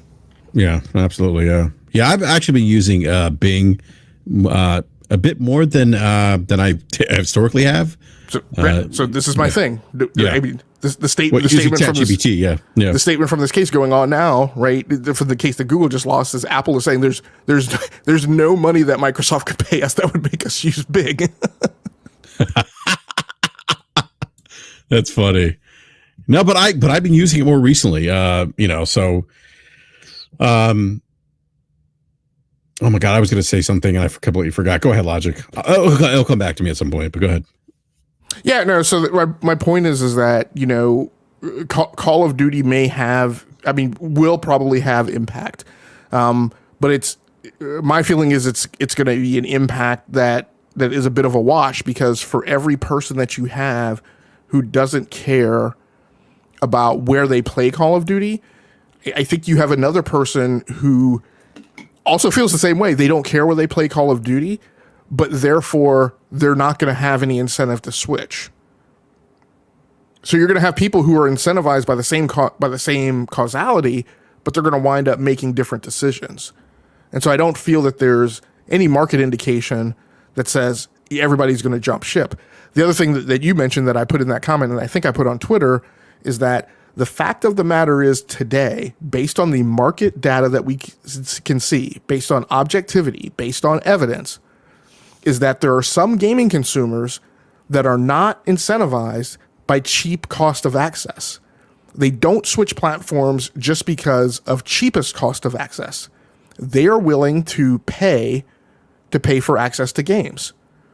And sometimes that's for a few different reasons. Sometimes that's because they don't want to pay for stuff that they don't use. That was a lot of the reason that I stayed out of the Game Pass pool for the first 2 years. Because I was like, why am I going to pay a subscription for a bunch of games that I don't think I'm ever going to necessarily play, and just, immediately, right, quadruple the size of my backlog. Right? There are people who believe in just paying just in time. Hey, I'm going to... And you also have a ton of these people who buy games, play that one game, play it to completion, and then they buy the next game. Right? Not everybody's a game hoarder, like a lot of us in the gaming conversation are. Yeah. So I just don't buy that there's market data that tells us that everybody in the gaming market is entirely incentivized by good deal. There's all these discussions about, that's not really the cost to people because people can stack. Like, people need to understand, consumers are lazy. We like doing what's easy. Not everybody's look, I'm not spending energy chasing a deal. We like what's convenient. Like you said, we like what's convenient. In the gaming space, we also like early access. I mean, and if you don't believe me, look at college football 2025, which had $100 SKU for early access and sold what, like 2 million copies? At least, I mean, it had 5 million players in that early access window. Not all of that was people paying for the $100 thing, but yeah. Yeah, and I think part of the issue too, Logic, is, and I think where you're going with this is that people who, correct me if I'm wrong here, but people tend to grab the cheap access, right? The value proposition and run with it and assume that everyone wants that. And not everyone wants that. I mean, Charles Zelnick has talked about, like, they have data that shows that consumers on average buy 3 to 4 games a year and will spend, 40, 45 hours. I don't know if exactly, it's like 30 to 45 hours, let's say. I think it's in that range somewhere. But they will play. I mean, basically, they will spend a lot of time in those games and be okay with it. And that's it. They're good for the year. Right. So now we come back to the conversation of absolutes and absolutists. Right. Like, and this is what started the row on our end of the Twitterverse this morning, right? Was because I reposted the GameIndustry.biz article and I said, look, this is the proof that I keep talking about. Each one of these publishers and each developer, across the scale, right, all the way from indie, like you can't put a generalized statement on top of any sector of the industry and say that all of them should be putting their game on Game Pass. All of them sit and they do this game theory thing and they think about, right, all the variables that they juggle in terms of meeting profitability, and they bounce that against their risk matrix. Logic. Yeah. Jesus, man. Thank you for saying that, by the way. Risk matrix. They run financial models. They are looking at mitigating risk and losing money before they actually make a decision. It's not like, oh, best value gaming, let's put it there. That's not how that works. Right. So they're all making these decisions, and you just can't put these blanket statements on, let's say, you can't put it on the consumer side and you can't put it on the industry side. You can't say every publisher recognizes the value of Game Pass. No, every publisher doesn't. Because if they did, all of their games would be on Game Pass. This really silly statement that I hear that, well, everybody wants a good deal and everybody's going to rush to Xbox when Call of Duty, like everybody who plays Call of Duty is going to go buy it, is going to sign up for Game Pass, because why would you continue to pay for Call of Duty when it's available? Like, hey, Logic, can I? Yeah. Yeah, can I just? I'm sorry. I want to interject here. To your point, people tend to, and I see this probably more on the Xbox side. People tend to look at their consumer habits and try to apply it to everyone else. I see value, therefore there's value for everyone. And they don't realize that consumers look at and consumers consume products and software in this case differently. To Strauss Zelnick's point about gamers will buy 3 to 4 AAA games, or 3 to 4 games on average a year. Some people may not see the value in spending $240 or whatever the case is for the top tier Xbox Game Pass service now, or tier, as opposed to just paying $70. Some people only play Call of Duty, and they may say, you know what, I'm good. I don't need to pay $240 when I can pay $70 for a game that I'm going to play for 1 year until the next Call of Duty comes out. I mean, again, this goes back to that there's a lot of there's a lot of nuance that isn't given to this conversation. But I'm sorry, go ahead, man. So no, I mean, that's, yeah, and that's the point. The whole notion that, well, why would people do stuff when Game Pass is so cheap? And I'm like, guys, if that were the switch flip, then Game Pass would have more than 35 million subscribers right now, right? Well, 37 million. And by the way, that's only 25 million real subscribers. 12 million of them are the people that they flipped over from Xbox Live Gold. Or I should say Xbox Live.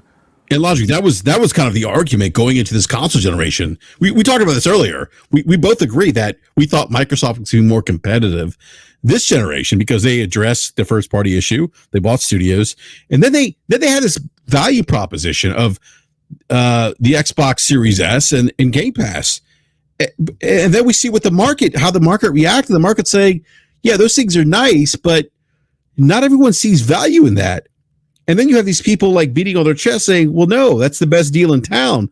Well, clearly it isn't, because the subscriptions for Game Pass, and not just Game Pass, by the way, just subscriptions in general across gaming have stalled out. So, I mean, I think that's telling in terms of the fact that consumers, as we talked about, value things differently. And that's not talked about enough. You know, it's always like, I see value in this, therefore everyone else does. And that's not how it works. Go ahead, Logic. So that brings us to the next thing I wanted to cover tonight. So we've got this individual in the chat, Knights of the Realm. How dare you peasants think you know everything about Game Pass? When Final Fantasy 16 drops, then peasants will know.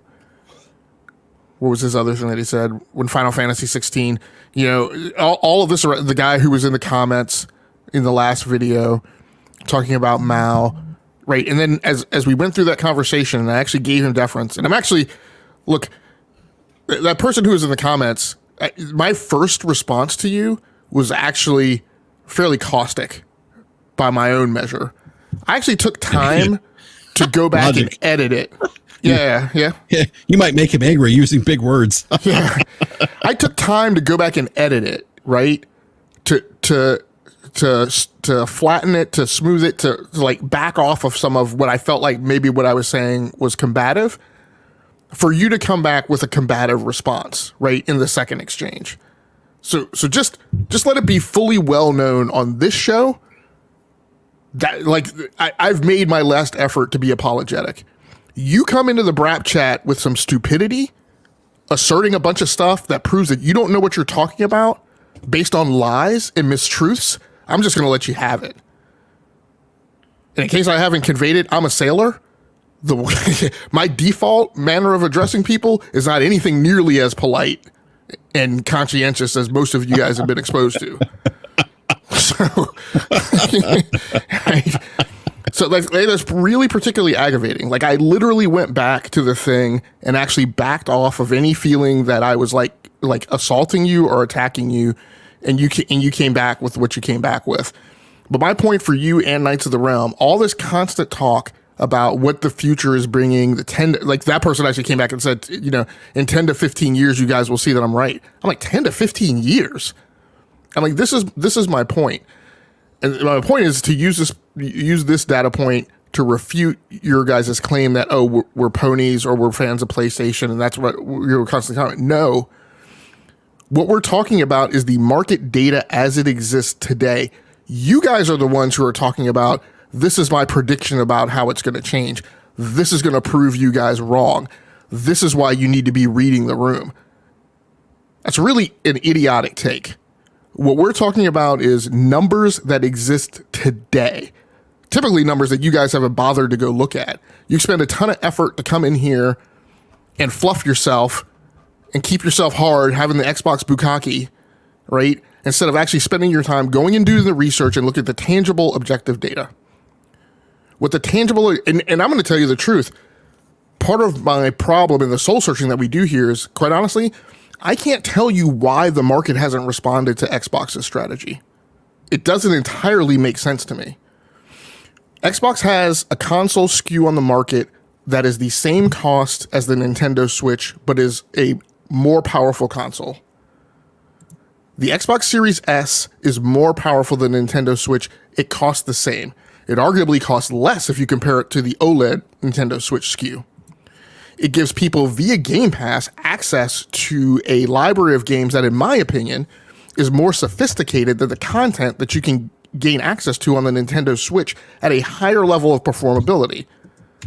Now, there's the unknown value of like the portability aspect, but minus that, there really isn't any reason why a consumer shouldn't consider the Xbox Series S a more attractive product. I've often commented about, I mean, BRAP has used like the soccer mom label.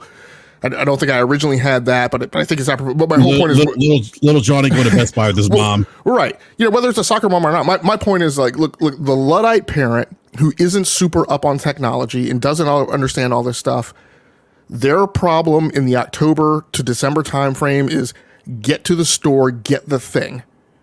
Right? That's going to keep Tommy, little Johnny, little Susie from crying on Christmas morning. That's their only job. Right? And half of them will go buy the wrong thing. the thing the kid didn't ask for because they don't understand what it is they're shopping for. Who are they relying upon? They're relying upon the guy in the GameStop store. They're relying on the guy in Best Buy. And what they are hoping for is for a non-complex shopping experience. And Xbox Series S in combination with Game Pass, to me, is that thing. I commented before the launch of these consoles. I'm like, how much simpler is it for a consumer to be able to go into a store? And this is one of my problems that I've identified, right, with my own peers who constantly come to me and ask me these questions, right? Because all of my peers who have kids are like, hey, what should I go buy the kid for the thing? You understand all this stuff. I don't.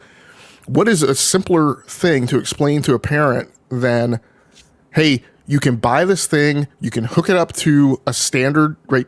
Again, right, going back to the beginning of the generation, you still had a lot of people on 1080p TVs. You could hook it up to your TV. You could pay a monthly subscription that at that time was whatever, it was $10 a month or whatever. They're going to have access to a catalog of 500 games, and you're not going to have to deal with the constant tugging on your coattails. Hey, I need money to buy this game this month.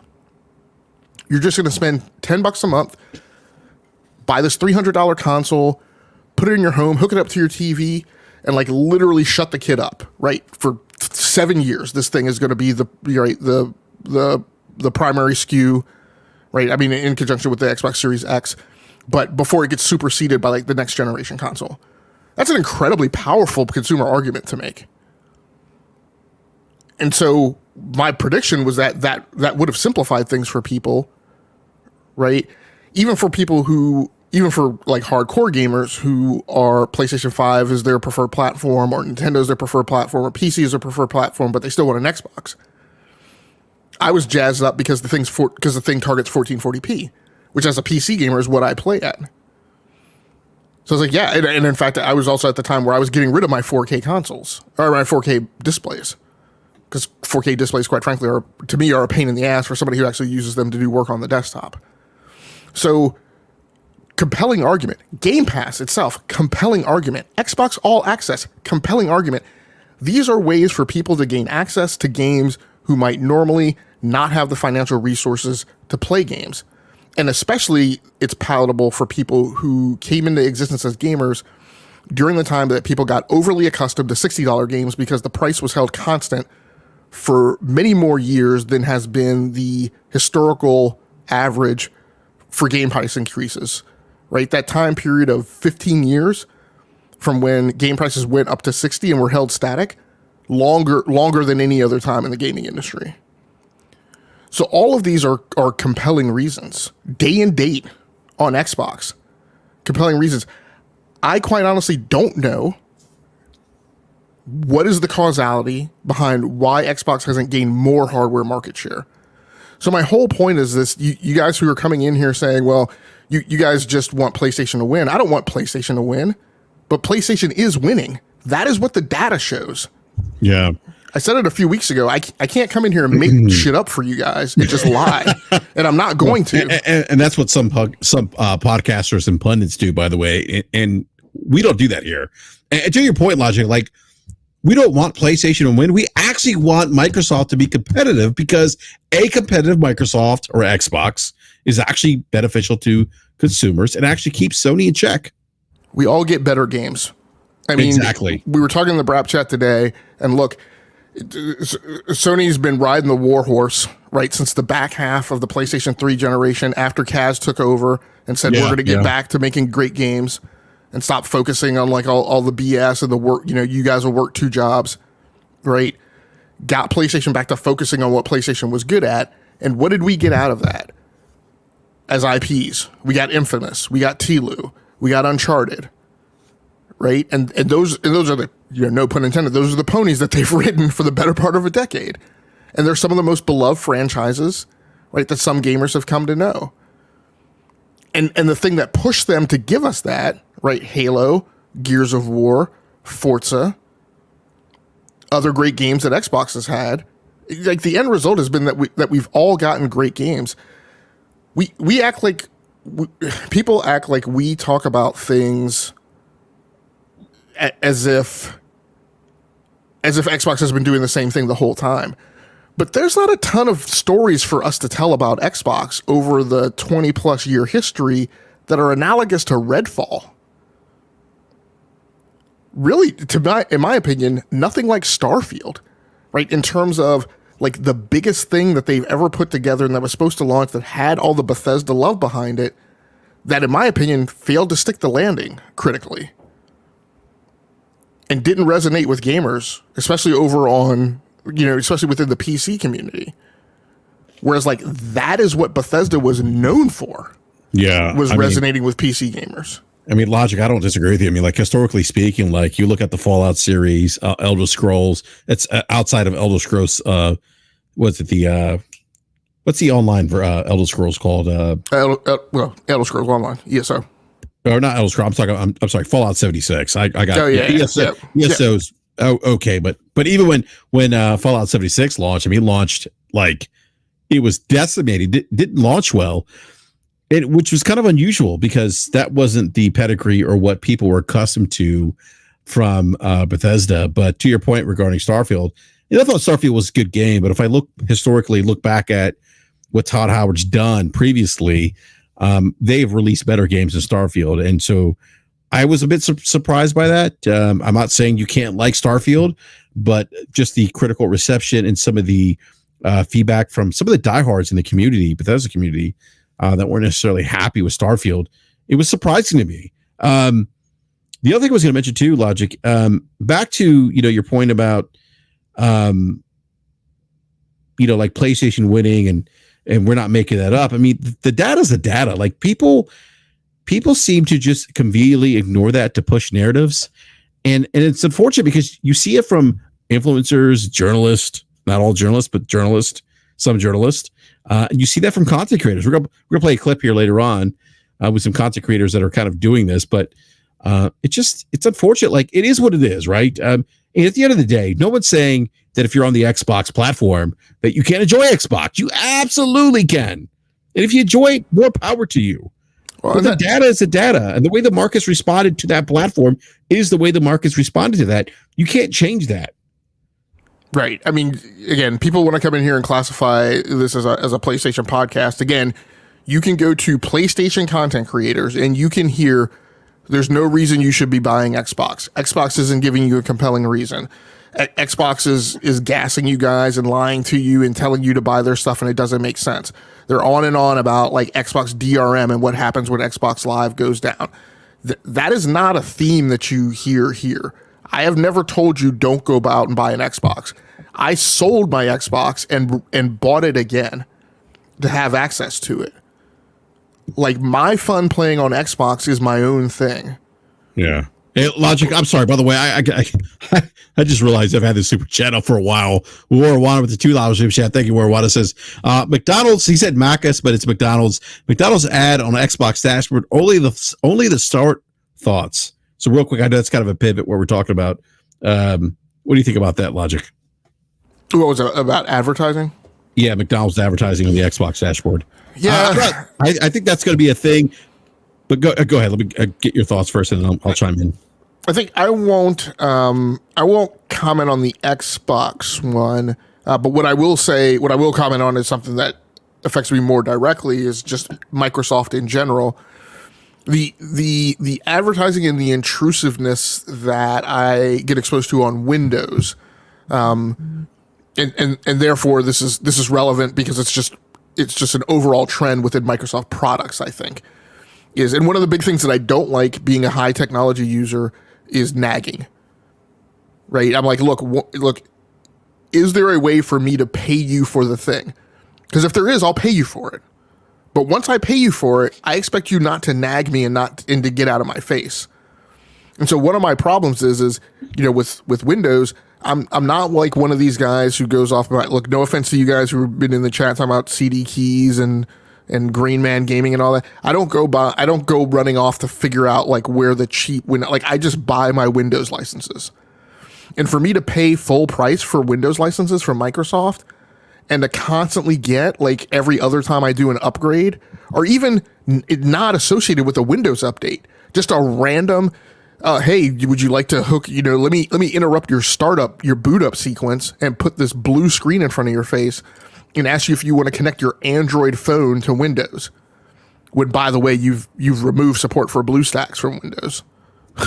So like, it's just, I mean, all of that in the last month, I've actually been giving heavy consideration to the next box I build, making that a Linux box and starting my evolution off of Windows as a gaming platform, because I'm like, I can build an Ubuntu box and run Steam on it and use Proton to play games, and that would actually give me access to Radeon GPUs, which I have just found like run like complete crap on Windows as far as maintainability and driver updates and whatnot, and having to DD your drivers in order to clean, like, that's just some crap that no consumer should have to do. But I've given consideration to just converting my PC gaming over to Linux, and so if that trend continues, I just think it is going to wind up eventually having an impact on Microsoft, right, as a business unit and as it pertains to, all of their products. Yeah, I think to Warwana's question, I think if there's a positive effect or impact to McDonald's, right, and Microsoft can present that and use that data to present it to other consumer companies like McDonald's or other consumer products, then yeah, I would say you'll probably see more than that. And I don't think PlayStation is totally immune for that either, because let's face it, they make money. We talked about this earlier, Logic, like not earlier, but today, but we talked about this in the past where, like, even from a developer perspective, like having that, I think you use the analogy of having your, at the grocery store, having your product at the aisles, the front facing aisles, the end cap. right? Yeah, but you used to pay for that. Yeah, they're prime real estate. I mean, like you said, the same thing applies to these dashboards on console gaming. And so if it works for developers, I wouldn't be surprised if we see this on PlayStation 2 and maybe in Nintendo as well, where you start seeing that product placement. Because if it's driving traffic and it's prime real estate and it's another way for them to make money, they're going to do it.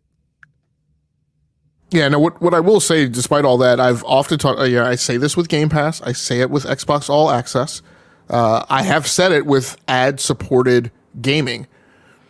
I don't have a problem, and in fact encourage, that if there are ways to make gaming more accessible to people who otherwise could not afford it, I am not going to say that that's not a good thing.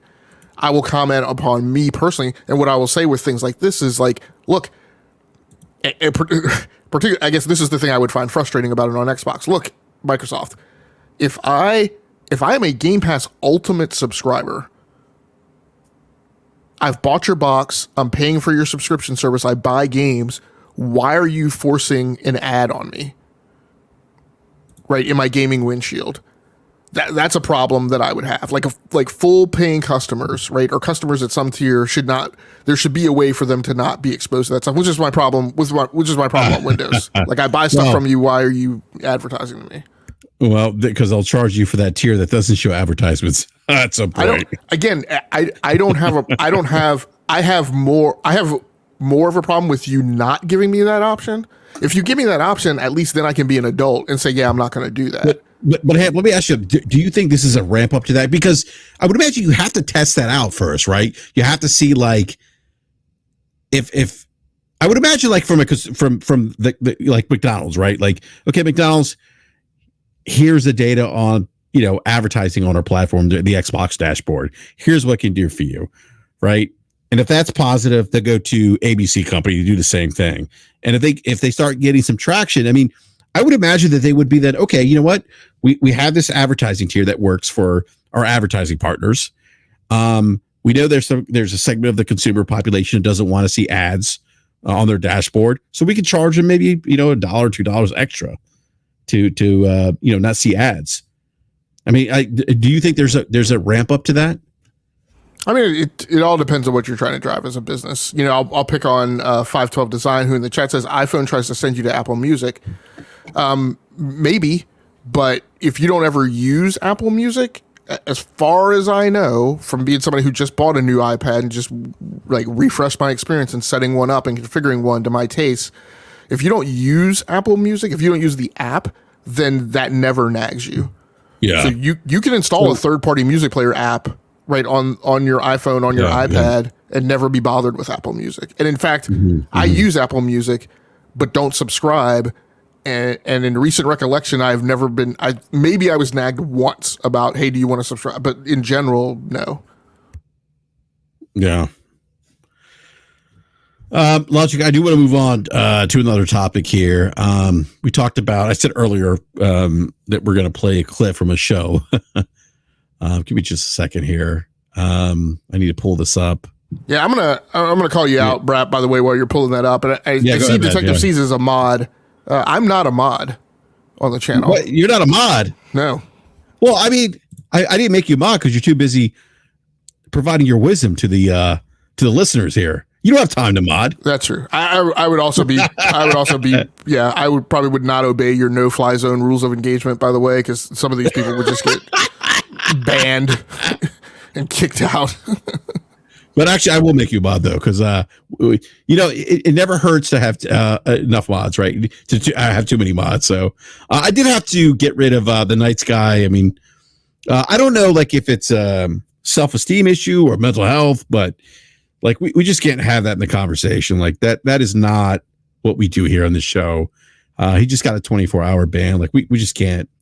We're not going to tolerate that here on the channel. So Warwana says, BRAP, I'm not a mod either. You got to earn that. You know what? I'll make you mod. Hold on a sec here. Wait, are you giving Warwana the power? Yeah. Hey, I just want to comment. So Warwana is about to be made a mod, right? What everyone should recognize is this is the power you're able to wield when you double dip and you attend both BRAP and enough to keep going. Right? When you participate in BRAP's content and he hears that, like, I see people out there who are also regulars on my channel, that gives you a step up and a leg up. So clearly, right, if you want to become part of the inner circle, you need to also go watch enough to keep going or talking about games, either one of the two. That's a great point, Logic. Great point. All right, let me pull up this clip here. Give me just a second. I'm using StreamYard, so I got to hit the share screen here.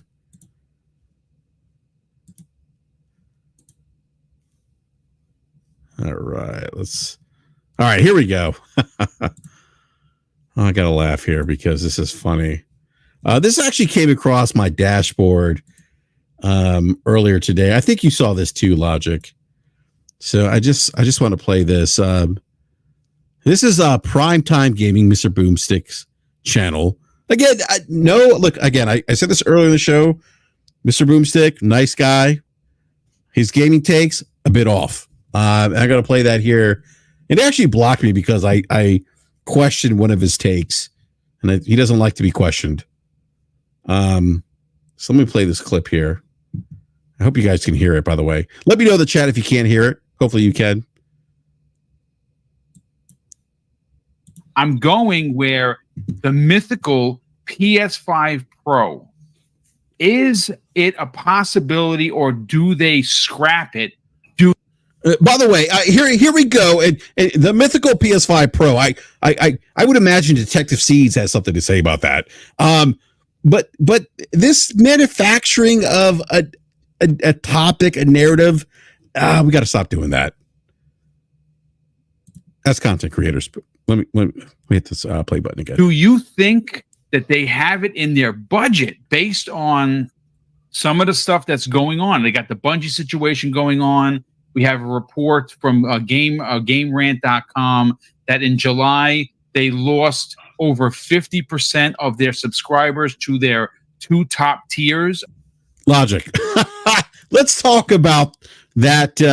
Detective C says no comment. Let's talk about that 50% thing that they lost their user base. Because you and I have talked about this. Please share with the listeners how that is not what Boom is saying is not exactly accurate. So I'm not exactly positive what trail he was following to find that news story. Well, he's following that article, the True Achievements one.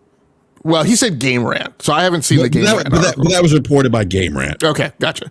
Yeah. So what True Achievements did, and I looked at their methodology. I will say that I didn't look at it twice, so I may not be perfectly accurate in my understanding or description of it. My understanding of it is that they were looking at at player count numbers associated with titles that were entering the PlayStation Plus extra tier of service, so the mid tier of service, and saying that the player count numbers for those titles in their first month entering the service were not as high as the preceding month. So first of all, to True Achievement's credit, and again, I didn't thoroughly, I haven't gone through the article twice, but I don't believe True Achievement said that they lost 50% of subscribers. I believe what True Achievement said was that the player count for those titles was 50% less than the player count was for titles the preceding month that were entering the PlayStation Extra service for their first month. So my whole point is that the link that I had to go to explain that methodology and what they were actually looking at should immediately clue you into a debunking of the notion that PlayStation lost 50% of its subscribers. It was focused on one tier of the service. The second thing that I will say is we just had the Sony earnings report come out, which talked about an 8 million subscriber increase from quarter to quarter, from 108 million the preceding quarter to 116 million. So again, there's no way that they lost 50% of their subscribers in a month. And so I just want to say this, and this is the thing that drives me nuts. Like, Boomstick is asking this question. Please do your due diligence, do the research, stop manufacturing stories for the sake of having a conversation. Because to your point, Logic, we just had the Sony financials, and he's also saying, like, well, they have the Bungie situation, can they afford the PlayStation 5 Pro? The PlayStation 5 Pro, that R&D was already budgeted ahead of time. Okay, like all that stuff's been budgeted in. The cost of development, right? And this is the thing that drives me crazy too. It's like, you need to understand how these things are made, what drives these decisions, and the fact that you don't understand that probably means you shouldn't be talking about it. Like, as I just said, R&D, that money's been allocated. The PlayStation 5 Pro, like, Sony just didn't say January 1st of 2024. Oh, by the way, we're going to release a PlayStation 5 Pro this year. No, that was R&D a long time ago. That the cost associated with R&D, it's already been accounted for. He doesn't even acknowledge that. And I feel like if you don't understand that piece, you probably shouldn't be commenting or talking or having this conversation. But to your point about the financials, like you said, he stated there was a 50% drop in the highest tier subscriber numbers. Q1 2024, Sony was up 28% revenue in network services. I forget what was the other number you mentioned, Logic, in terms of revenue. The number that came across from their earnings report was that overall they were up to 116 million subscribers through the end of last quarter, which was an 8 million increase over the preceding quarter where they were at 108 million. It is less than what I think is their all-time high, which was 123 million. I'm sorry, I keep saying subscriber numbers. Player count numbers, I think that was. So I think that was their MAU number, essentially. So it was 118 this quarter, up from 108, and their highest was December of last year, which was 123. Yeah, and the other thing too is he mentions they're struggling due to the situation of Bungie. PlayStation profit, by the way, not revenue. This is profit, Mr. Boomstick. Was up 33% in Q1 of fiscal year 2024.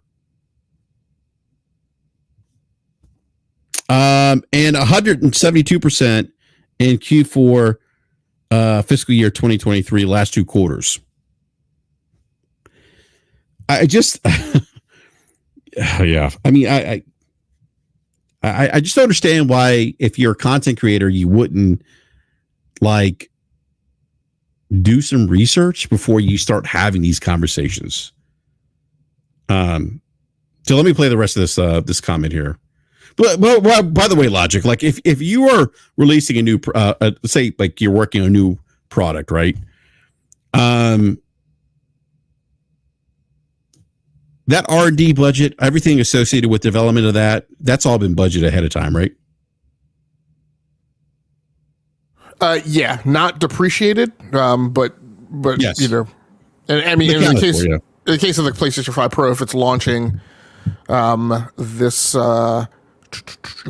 holiday, they probably haven't stopped that tally on R&D, but that R&D shouldn't be accumulating at the same rate that it was during the peak. Typically, what businesses will do, and this is always a fight.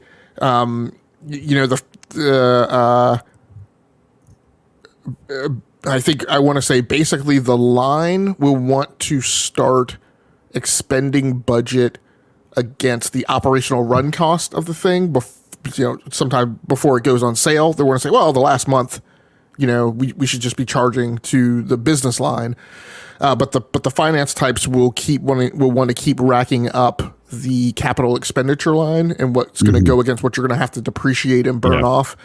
So that's often just an argument and a fight that goes on between those two subgroups. The bean counters, yeah.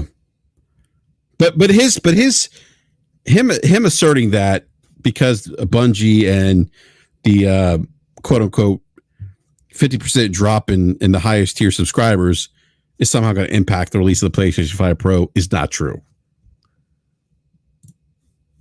All right, let me finish playing. Yeah, and I will just one correct. So I will say, totally my bad. I have been conflating the argument about PlayStation Plus subscriber numbers with the MAU number, and I didn't realize and catch that I had been doing that. So I'm going back to the earnings report now to see if Sony said anything about their subscriber numbers. No, they did not actually. They said that they have 116 million total subscribers with 28% revenue network services. Well, not subscribers, but monthly active users, right? Yes, yeah, that's correct. Yep. All right, let me hit the play button here. Of PlayStation Plus, I don't think we're going to see a PlayStation 5 Pro, and I add caveat to that on the back end, Pixel. Why, Mr. Broomstick? You should add caveat by actually researching this stuff. Why would they release it when they don't have any major first-party games releasing this? Okay, I have to address this, by the way. Again, lack of research. He's saying there's no first-party games launching with the PS5 Pro. Now, please correct me if I'm wrong, chat and Logic. At least for some research that I did, the PlayStation 4 Pro, when it released, did not have a specific game at launch with it. There were other first-party exclusives that released earlier in the year. Right, Uncharted 4, 2016. There's a couple others. I believe GT Sport was one of them. Josh Ayer saying no, did not. And Horizon Zero Dawn released February of 2017, the following couple months after. Yeah, go ahead. And I just want to add, like Gran Turismo, that generation, and that release leading up to the PlayStation, that was a whole bunch of ass. Like Gran Turismo was horrible with that whole GT Sport, and it was bad. Yeah, yeah, it was bad. Yeah, it was not a great GT moment. I don't disagree with you. Yeah, the other thing too, Logic but here's what frustrates me, Logic. Do your research. We just talked about Google. There is fucking search engines where you can Google this information. Stop trying to manufacture stories that don't exist. I'm tired of it, Logic. It drives me nuts, man. It drives me nuts. And this applies to the PlayStation community as well. Like, they often do things like this as well. But in this case, this example, like, stop. Like, we having, like, I don't, this kind of reminds me of the whole, remember the DualSense thing and the PlayStation portable was the portable device, the PlayStation Portable. Who asked for this? Who is this for?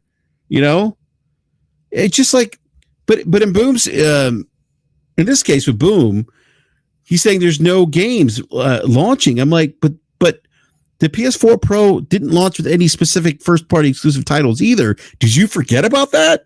Like, where's your due diligence? And it seemed to do well, by the way. And that brings up another point, Logic, you brought up when we talked about this earlier. about the Xbox Series X in its launch. I mean, exactly. Yeah, go ahead. So yeah, the two things that, kind of were brought to my mind is maybe some of these questions were being asked today is, why are they launching the PS5 Pro when they don't have first party games for it? And what I went back and looked at, because it kind of set off a bell in my head, remembering back to the launch of this generation's consoles. And I did go back and look at all the releases in the launch lineup. And, when the Xbox launched in 2020, and again, we were in the throes of the pandemic at the time, when they launched the Series X and Series S, they didn't have any first party games for holiday 2020 that were on those consoles. Everything that was in the launch lineup for the Xbox Series X and S were all titles that had been previously released, either on the Xbox One or on Windows. Their entire launch lineup was of previously released games, and nothing new showed up on the series until August of 2021. Yeah. Yeah, exactly. And I know Boom did not have that concern when the Series X launched. He was using the little Johnny and his mom, the soccer moms, going to Best Buy, and they're presented with the Series S and Game Pass, and that whole narrative. Let me hit the play button here. This year, that could show off what they're doing. What do you think? PS5 Pro in the fall or nay? I mean, I say nay. There is no reason to put out another console. They should be taking whatever effort they have now and put it into the effort of making a better PS6. Hey, Logic, what do we often say here on this channel? That it is possible for two states of being to concurrently exist. Putting out the PS5 Pro doesn't make it impossible for them to be conducting R&D on and working on the PlayStation 6. In fact, it is highly likely, and I've said this before, I said this during the PS4 Pro run-up as well. When you do a half-generation step-up, what that probably means is that a lot of the R&D that you've conducted, proof of concept, lessons learned, things that you found out while doing the Pro, probably are part of your initial pipeline or a part of your concurrent pipeline to the next thing anyway. So when they're doing the PlayStation 5 Pro, remember, they're working with AMD. And so all of the things that they're figuring out, part of which is, how much more can we get out of this architecture that you gave us the first time around, and therefore learn from it what should maybe be done or what should maybe be additionally researched as far as feeding the pipeline of new capabilities for the next thing.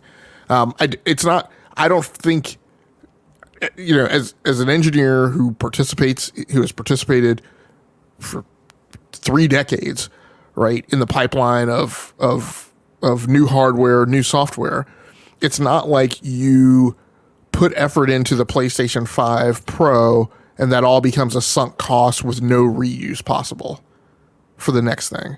It just typically doesn't work that way. So, maybe you can make an argument that says, oh, well, they should be diverting more manpower to the PlayStation 6, but as I often talk about, 9 women can't make a baby in 1 month.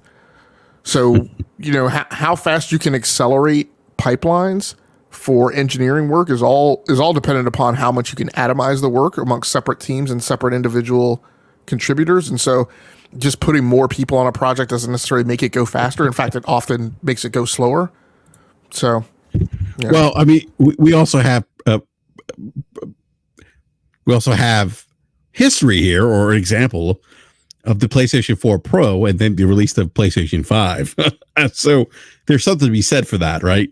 I do want to, Detective Seed says, dudes in this clip dance around this topic like the Australian breakdancing chick in the Olympics. Oh man, that was some bad breakdancing, by the way.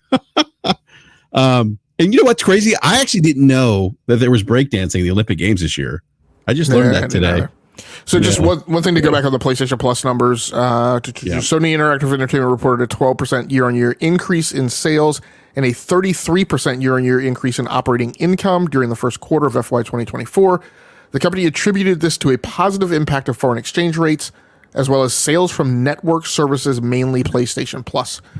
And so if you want to talk about, at least for me personally, how I read earnings reports, And I think you will find that the way I read earnings reports matches conventional wisdom from most experts in the field. Not saying that I'm an expert, but saying that I think you would get concurrence from them, is that when a company reports that a line of business that they're not reporting specific numbers on is contributing positively to something they are reporting numbers on, that typically equates to that line of business is doing well, right?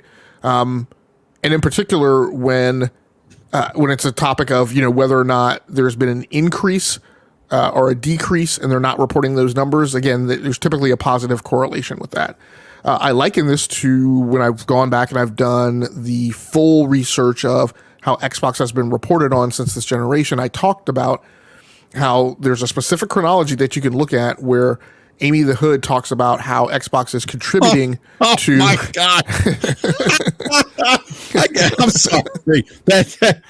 Go ahead, man. I'm sorry.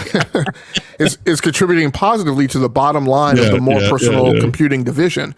But then you can look at the chronology and you can see the point in the timeline where she stops doing that, and you can pick up the point in the timeline where she actually says it's negatively contributing to the more personal computing. So again, companies don't always report straight stick numbers. I talk about, look, when a company's not reporting something, then that typically means that it's not good. But there's also these positive correlations that you can look at. So, did they lose 50% of their subscribers in a month? I don't know. But what I do know, based on what they're saying, because remember, these reports are all auditable, and what they can't do is they can't lie, or else CEOs get fired and CEOs go to jail. So what this report is indicating is that the PlayStation Plus line of business is contributing positively to their 12%, to their 33% year-on-year increase in operating income. Yeah, which is counterintuitive to what Boom is trying to. Which is typically not what you would expect if supposedly they had lost 50% of their subscribers in a month. Yeah, which Boom doesn't understand. Like, Boom, the research, Boom, the financials are out there. Do your due diligence, read it, understand it. If you don't understand it, ask people that do. Seek out people that understand it. Let me play the video again. And I don't know. I don't think there's anything out there that they have ready or that's going to hit the market. Even the big third-party games this year, Xbox has got the marketing on those. So this is such a tough, it's a business decision from hell. Now, if they've spent the R&D and made something, do they then scrap it? It's been done before. So it can happen that they can just scrap the bloody thing, which to me makes the most sense because really I have no idea who it's for.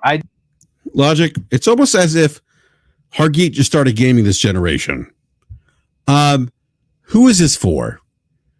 Clearly, Sony understands that there is a market for the PlayStation 4 Pro. That, I would imagine, correct me if I'm wrong, that is who this device is for, too. People that want a mid-generation upgrade, similar to how people upgrade their phones, similar to how people upgraded last generation, the Xbox One Scorpio, whatever it was called. What was the Xbox One Scorpio? The Xbox Series X. Oh, Series X. I'm sorry. No, Xbox One X. One X. Xbox One X. Yes, thank you. I got confused there. That's who this is for. Like companies are like, okay, it's not like they released the PlayStation 4 Pro and then are asking themselves, well, we got this idea for a PlayStation 5 Pro. Who's this for, guys? No, they know. They know. And they probably wouldn't be doing it if there wasn't some success with the PlayStation 4 Pro. Like, it's almost like this is like I kind of just poking fun at Hargeet here. But it's almost like, were you not paying attention last console generation? Did you not know how the PS4 Pro did in the market? Because if you did, you probably wouldn't be saying this. Go ahead, Logic. Well, I was just saying, like, I wouldn't even, I don't even ascribe that as the primary target audience. Look, I mean, who's it for, right? Just as you mentioned, like it's not just the mid-cycle upgrade people are the hardcore, like the uber hardcore. And we've talked about them before. There are people who like coming into their gaming room, their studio, their man cave, whatever have you, woman cave, and they like hitting a button and all their PlayStation stuff light up. It's all white. Right? I've talked many times on this channel about how the Sony ecosystem is very Apple-esque, right? And that there's a strong incentive for you to just have all your stuff in the PlayStation ecosystem, all your accessories, all your add-ons. And so, you know, part of the demographic is it's for the people who just love PlayStation stuff and are going to buy it. This is what drives and fuels the DualSense Edge sales, which have been the highest selling accessory multiple months in a row, right, or multiple months in total since it launched in those NPD numbers. It's the thing that propels the PlayStation Portal to also being the highest accessory sold on those NPD charts. At least 1 month, I think maybe 2. Oh, by the way, let me do a quick step aside because I guess I was also alerted. Yeah, go ahead. Logic, I was going to say, Josh Harris is saying, would you say Apple like, to your point, Apple's a hardware manufacturer too, as is Sony. But yeah, go ahead, man. Yeah, did I not say Apple like? What did I say? No, you did. But he's saying like, would you say Apple like? I think he's agreeing with you. Oh yeah. Oh yeah. So I wanted to do a quick step aside because I was alerted today via another message about, I guess a podcast was talking about PlayStation Portal numbers being included in total PlayStation 5 units sold. And I guess what they were trying to say was that PlayStation was padding its numbers with PlayStation Portal. And I think they were trying to make the accusation with PSVR 2 as well. I don't know if they're doing that with PSVR 2. I actually haven't come across any news story discussing that one way or the other. I will say with the PlayStation Portal, the news that was reported was that they were considering doing that, and NPD was aware of that because they were in that conversation. And then I know that they decided not to do that. And one of the proofs of that is the fact that those NPD numbers come out reporting the PlayStation Portal as a best-selling accessory, which you couldn't do if the numbers were conflated with the PlayStation 5 console numbers, which is why PlayStation 5 console and Xbox Series consoles, you can't differentiate between whether or not it's the Series S and X that has sold the most or the 5 or the 5 digital that has sold the most because the numbers are conflated. And both Xbox and PlayStation don't convey to NPD or any other metric tracking company what the difference is between those sales. And by the way, Eric R68 is saying that that in the financials, PSVR Portal R is in accessories. Okay, well there you go. Yeah. So now I can't even remember my train of thought. Yeah, let me play the rest of this video here. I just have never understood what the PS5 Pro is for. What are you talking about? And I'm like, then this guy shares a clip from Digital Foundry where they talk about the PlayStation 5 Pro. Oh, sorry, just before you go on. So yeah, go ahead, I want to go back because now I did remember my train of thought. So again, PlayStation 5 Pro, who is it for? It's for the uber hardcore who buy the PlayStation Portal, who buy the PSVR 2, who buy the little goofy proprietary mini earbuds, right? Because they love the PlayStation stuff. By the way, there's some listeners here who might feel judged. I'm not saying there's a bad choice. I'm just saying it's your choice. Look, it's just like people run around with the Apple earbuds, right? Because they feel like there's something. I have tons of earbuds, but I don't have any of the Apple buds, whatever.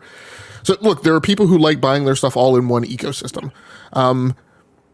But the other demographic it is for the people that lots of the naysayers, but maybe just some basic market analysts also talk about that are still on last generation hardware.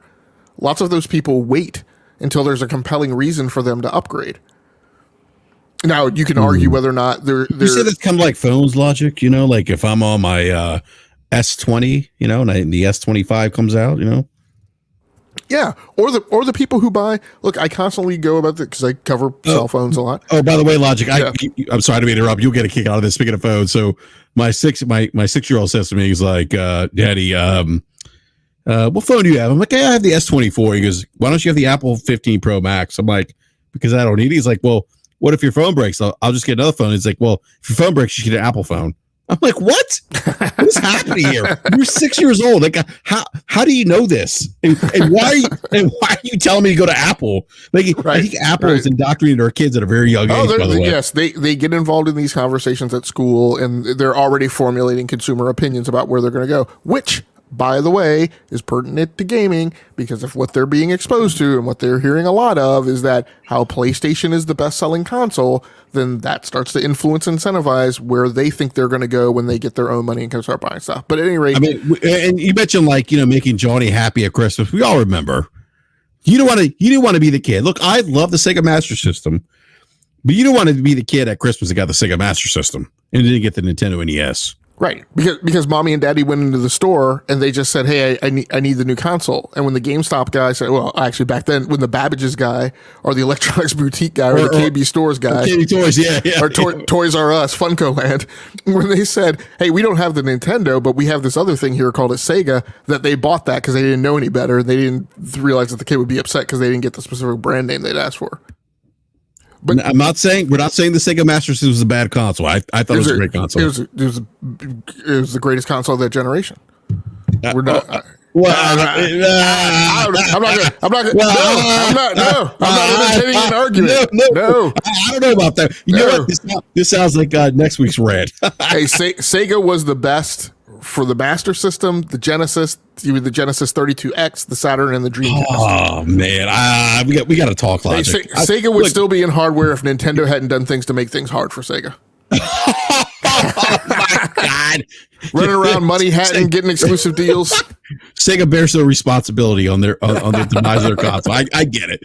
Now, It had nothing to do with Peter Moore getting along with Japan. or walking into that meeting and be like, "You guys are out of touch." Look, I will say this: the Sega Master, great console, by the way, it really was. But good games. I'm not gonna lie, great games. But Nintendo, the NES that's so many great games. It was wider appealing. Sega, in my opinion, Sega was for the hardcore. I don't disagree with that. It really was. Like Space Harrier was what really turned me on to the Sega Master System initially. And Space Harrier, Afterburner, Sega Rally. Was it Alex Wonder Kid, Shinobi? Oh, Shinobi, yeah.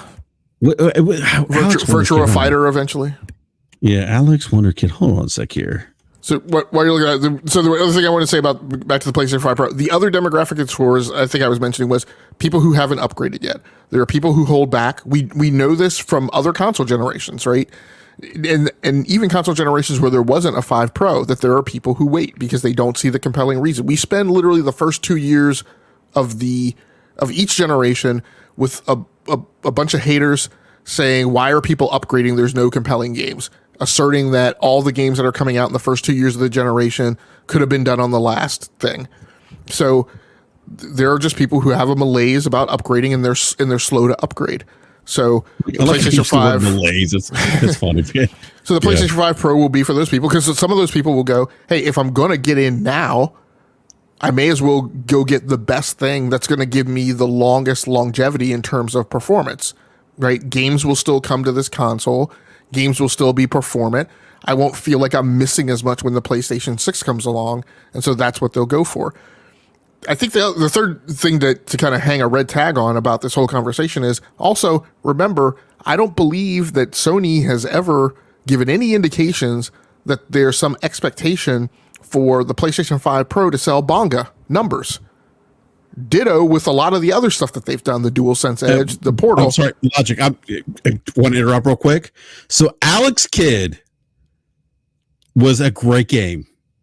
And I remember playing Alex Kidd in Miracle World that launched on the PS4. And you could actually switch between like the new mode and like the 8-bit mode. Like in game. It was actually amazing. But go ahead, man. No, yeah. So, I mean, those are... And by the way, that dispels the rumor of BRAP only playing bangers, by the way. Yeah, but I think, we always... I mean, and the media is guilty of it too, right? Everybody always goes, well, who is this for? And, I mean, great Scott. If you guys are supposed to be analysts who understand the market, you should be able to answer that question yourself. Like, let's keep it a buck. The journalists and the podcasters who were saying, who is a thing for... They're not actually doing analysis. They're just trying to be naysayers and kill a product. Because you should be able to describe, just like I just did, who it's for. Now you can have an argument about, well, is that big? Is that significant? Does that move the needle? I also, by the way, described who the Call of Duty people are who are going to flip when Call of Duty goes to Game Pass. I'm not sitting around here saying some BS statement like, oh, who's it for? I know who it's for. But because I'm able to articulate who it's for, I'm also able to project the numbers that are associated with that demographic. But and I think then logic, we can have a discussion about whether or not that's impactful or not. I think the problem logic is that when people think it's not for them, again, they just assume that it's not for anyone. Well, I mean, and that was a problem. And that was a problem with the PlayStation Portal. And then we come to, I think, my final lesson for tonight, which is about the differences in the two conversations that go around in the gaming discourse. Some of us are here to have an objective conversation, right, where numbers and data are not the inherent nature and the inherent impact of numbers and data is not changed by the optics of the observer. It's Schrodinger's cat versus the fountain, right? There are people here having an objective conversation where the data is the data, and you can draw conclusions from that aren't really arguable. And there are some people who come up with their theories first and then try and contort the data or just tell outright untruths seeded with misinformation, disinformation, to contort the data into saying what they want it to say, to stand on a square that says that their platform is the best. When in my opinion, none of that should matter. Your preferred platform should be your preferred platform, regardless of what data it says. I love PlayStation when I knowingly was aware that it was not the best-selling console, when I knew Nintendo was bigger and better.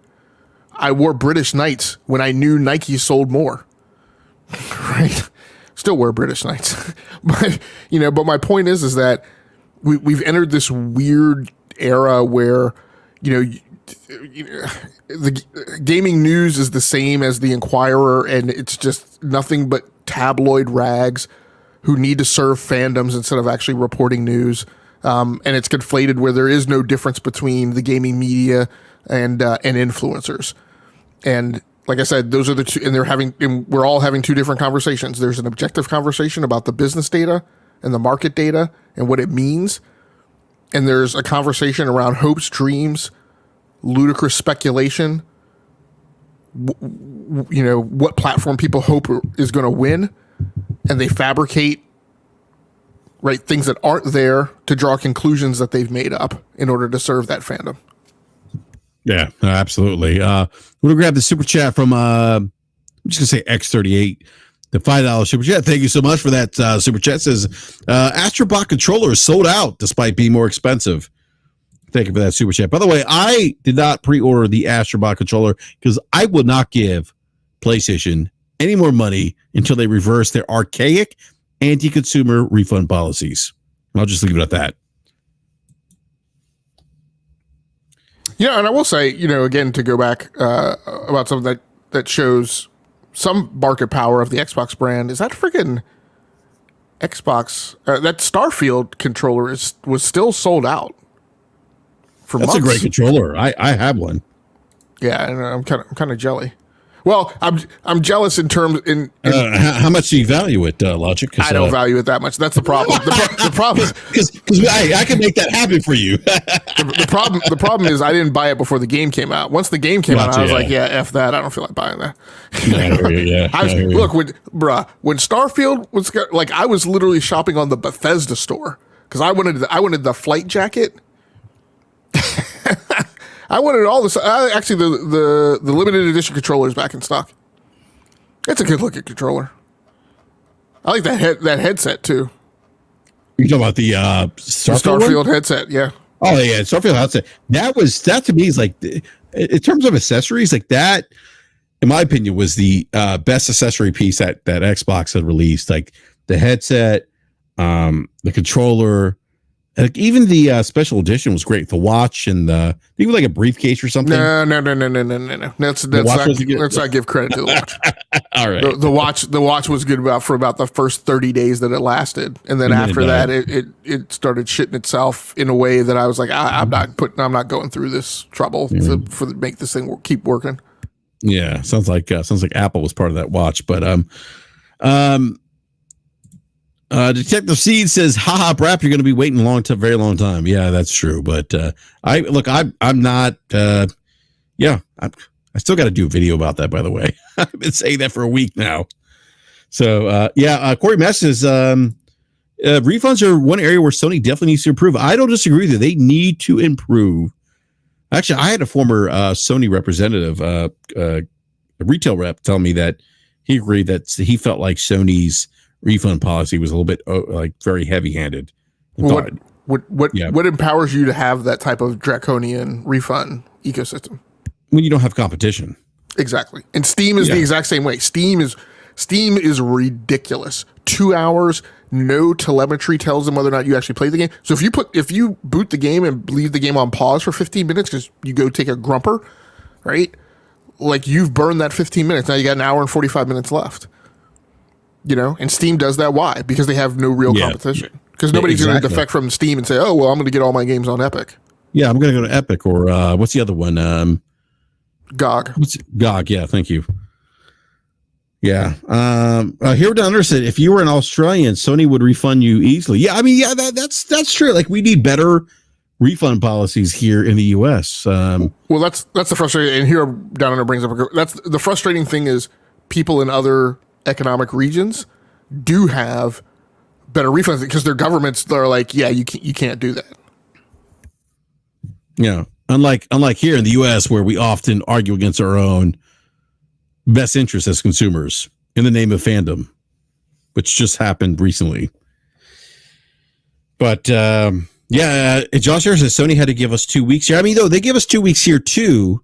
I was only 4 days outside that 2 week period, which is ridiculous. So you can always make exceptions. Be pro-consumer. So, all right, Logic. Any other closing thoughts before we wrap up the show? Go ahead and start with your outros. I'm going to go back and look at the text where we were talking about the agenda for tonight and just see if there's anything that we had on there. Yeah, no doubt. Well, I want to thank everyone for joining us live tonight. Appreciate the support as always. Remember, we do have a BRAP VIP tier at $2.99 a month. That gives you access to a free giveaway. We're going to be doing our first giveaway next Wednesday, actually, on our regular scheduled BRAP podcast at 9 p.m. Eastern Standard Time. And if you haven't done so, give me a follow at BRAP_podcast on X, Twitter, and hit that like button if you haven't done so already. If you're new, again, consider subscribing and hitting the bell notification so you are alerted when we go live. So, all right, Logic, any other closing thoughts? Nope. I think we picked everything up, and I think you guys covered the fact that that PlayStation being down 27% in sales year over year is not the same as Xbox being down 42% year over year on sales because we've got data points that show that those things are different.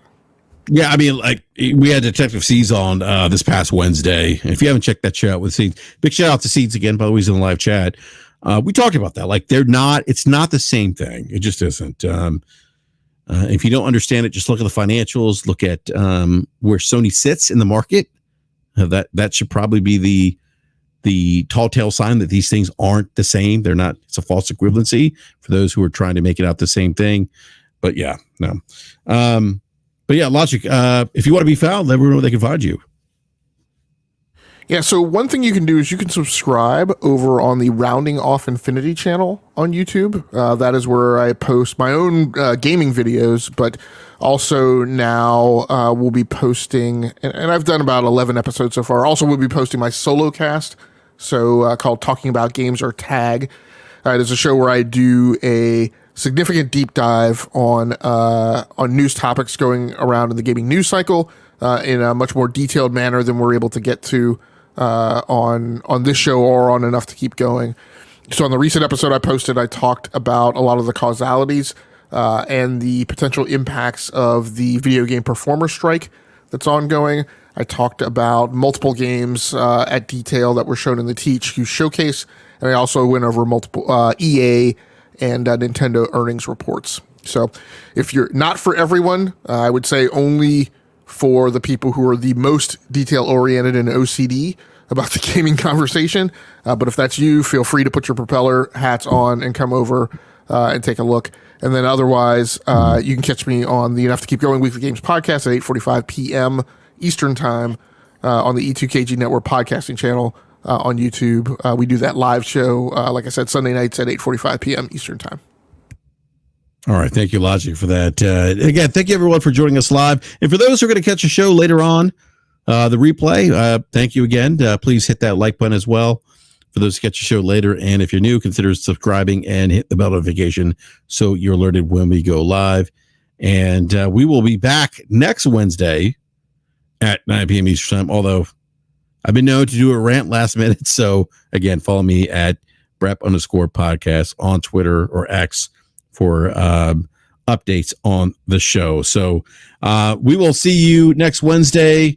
Everyone, have a great weekend. Enjoy playing video games because ultimately that's what it's all about, having fun and enjoying it. So we will see you next Wednesday. Thank you. Take care.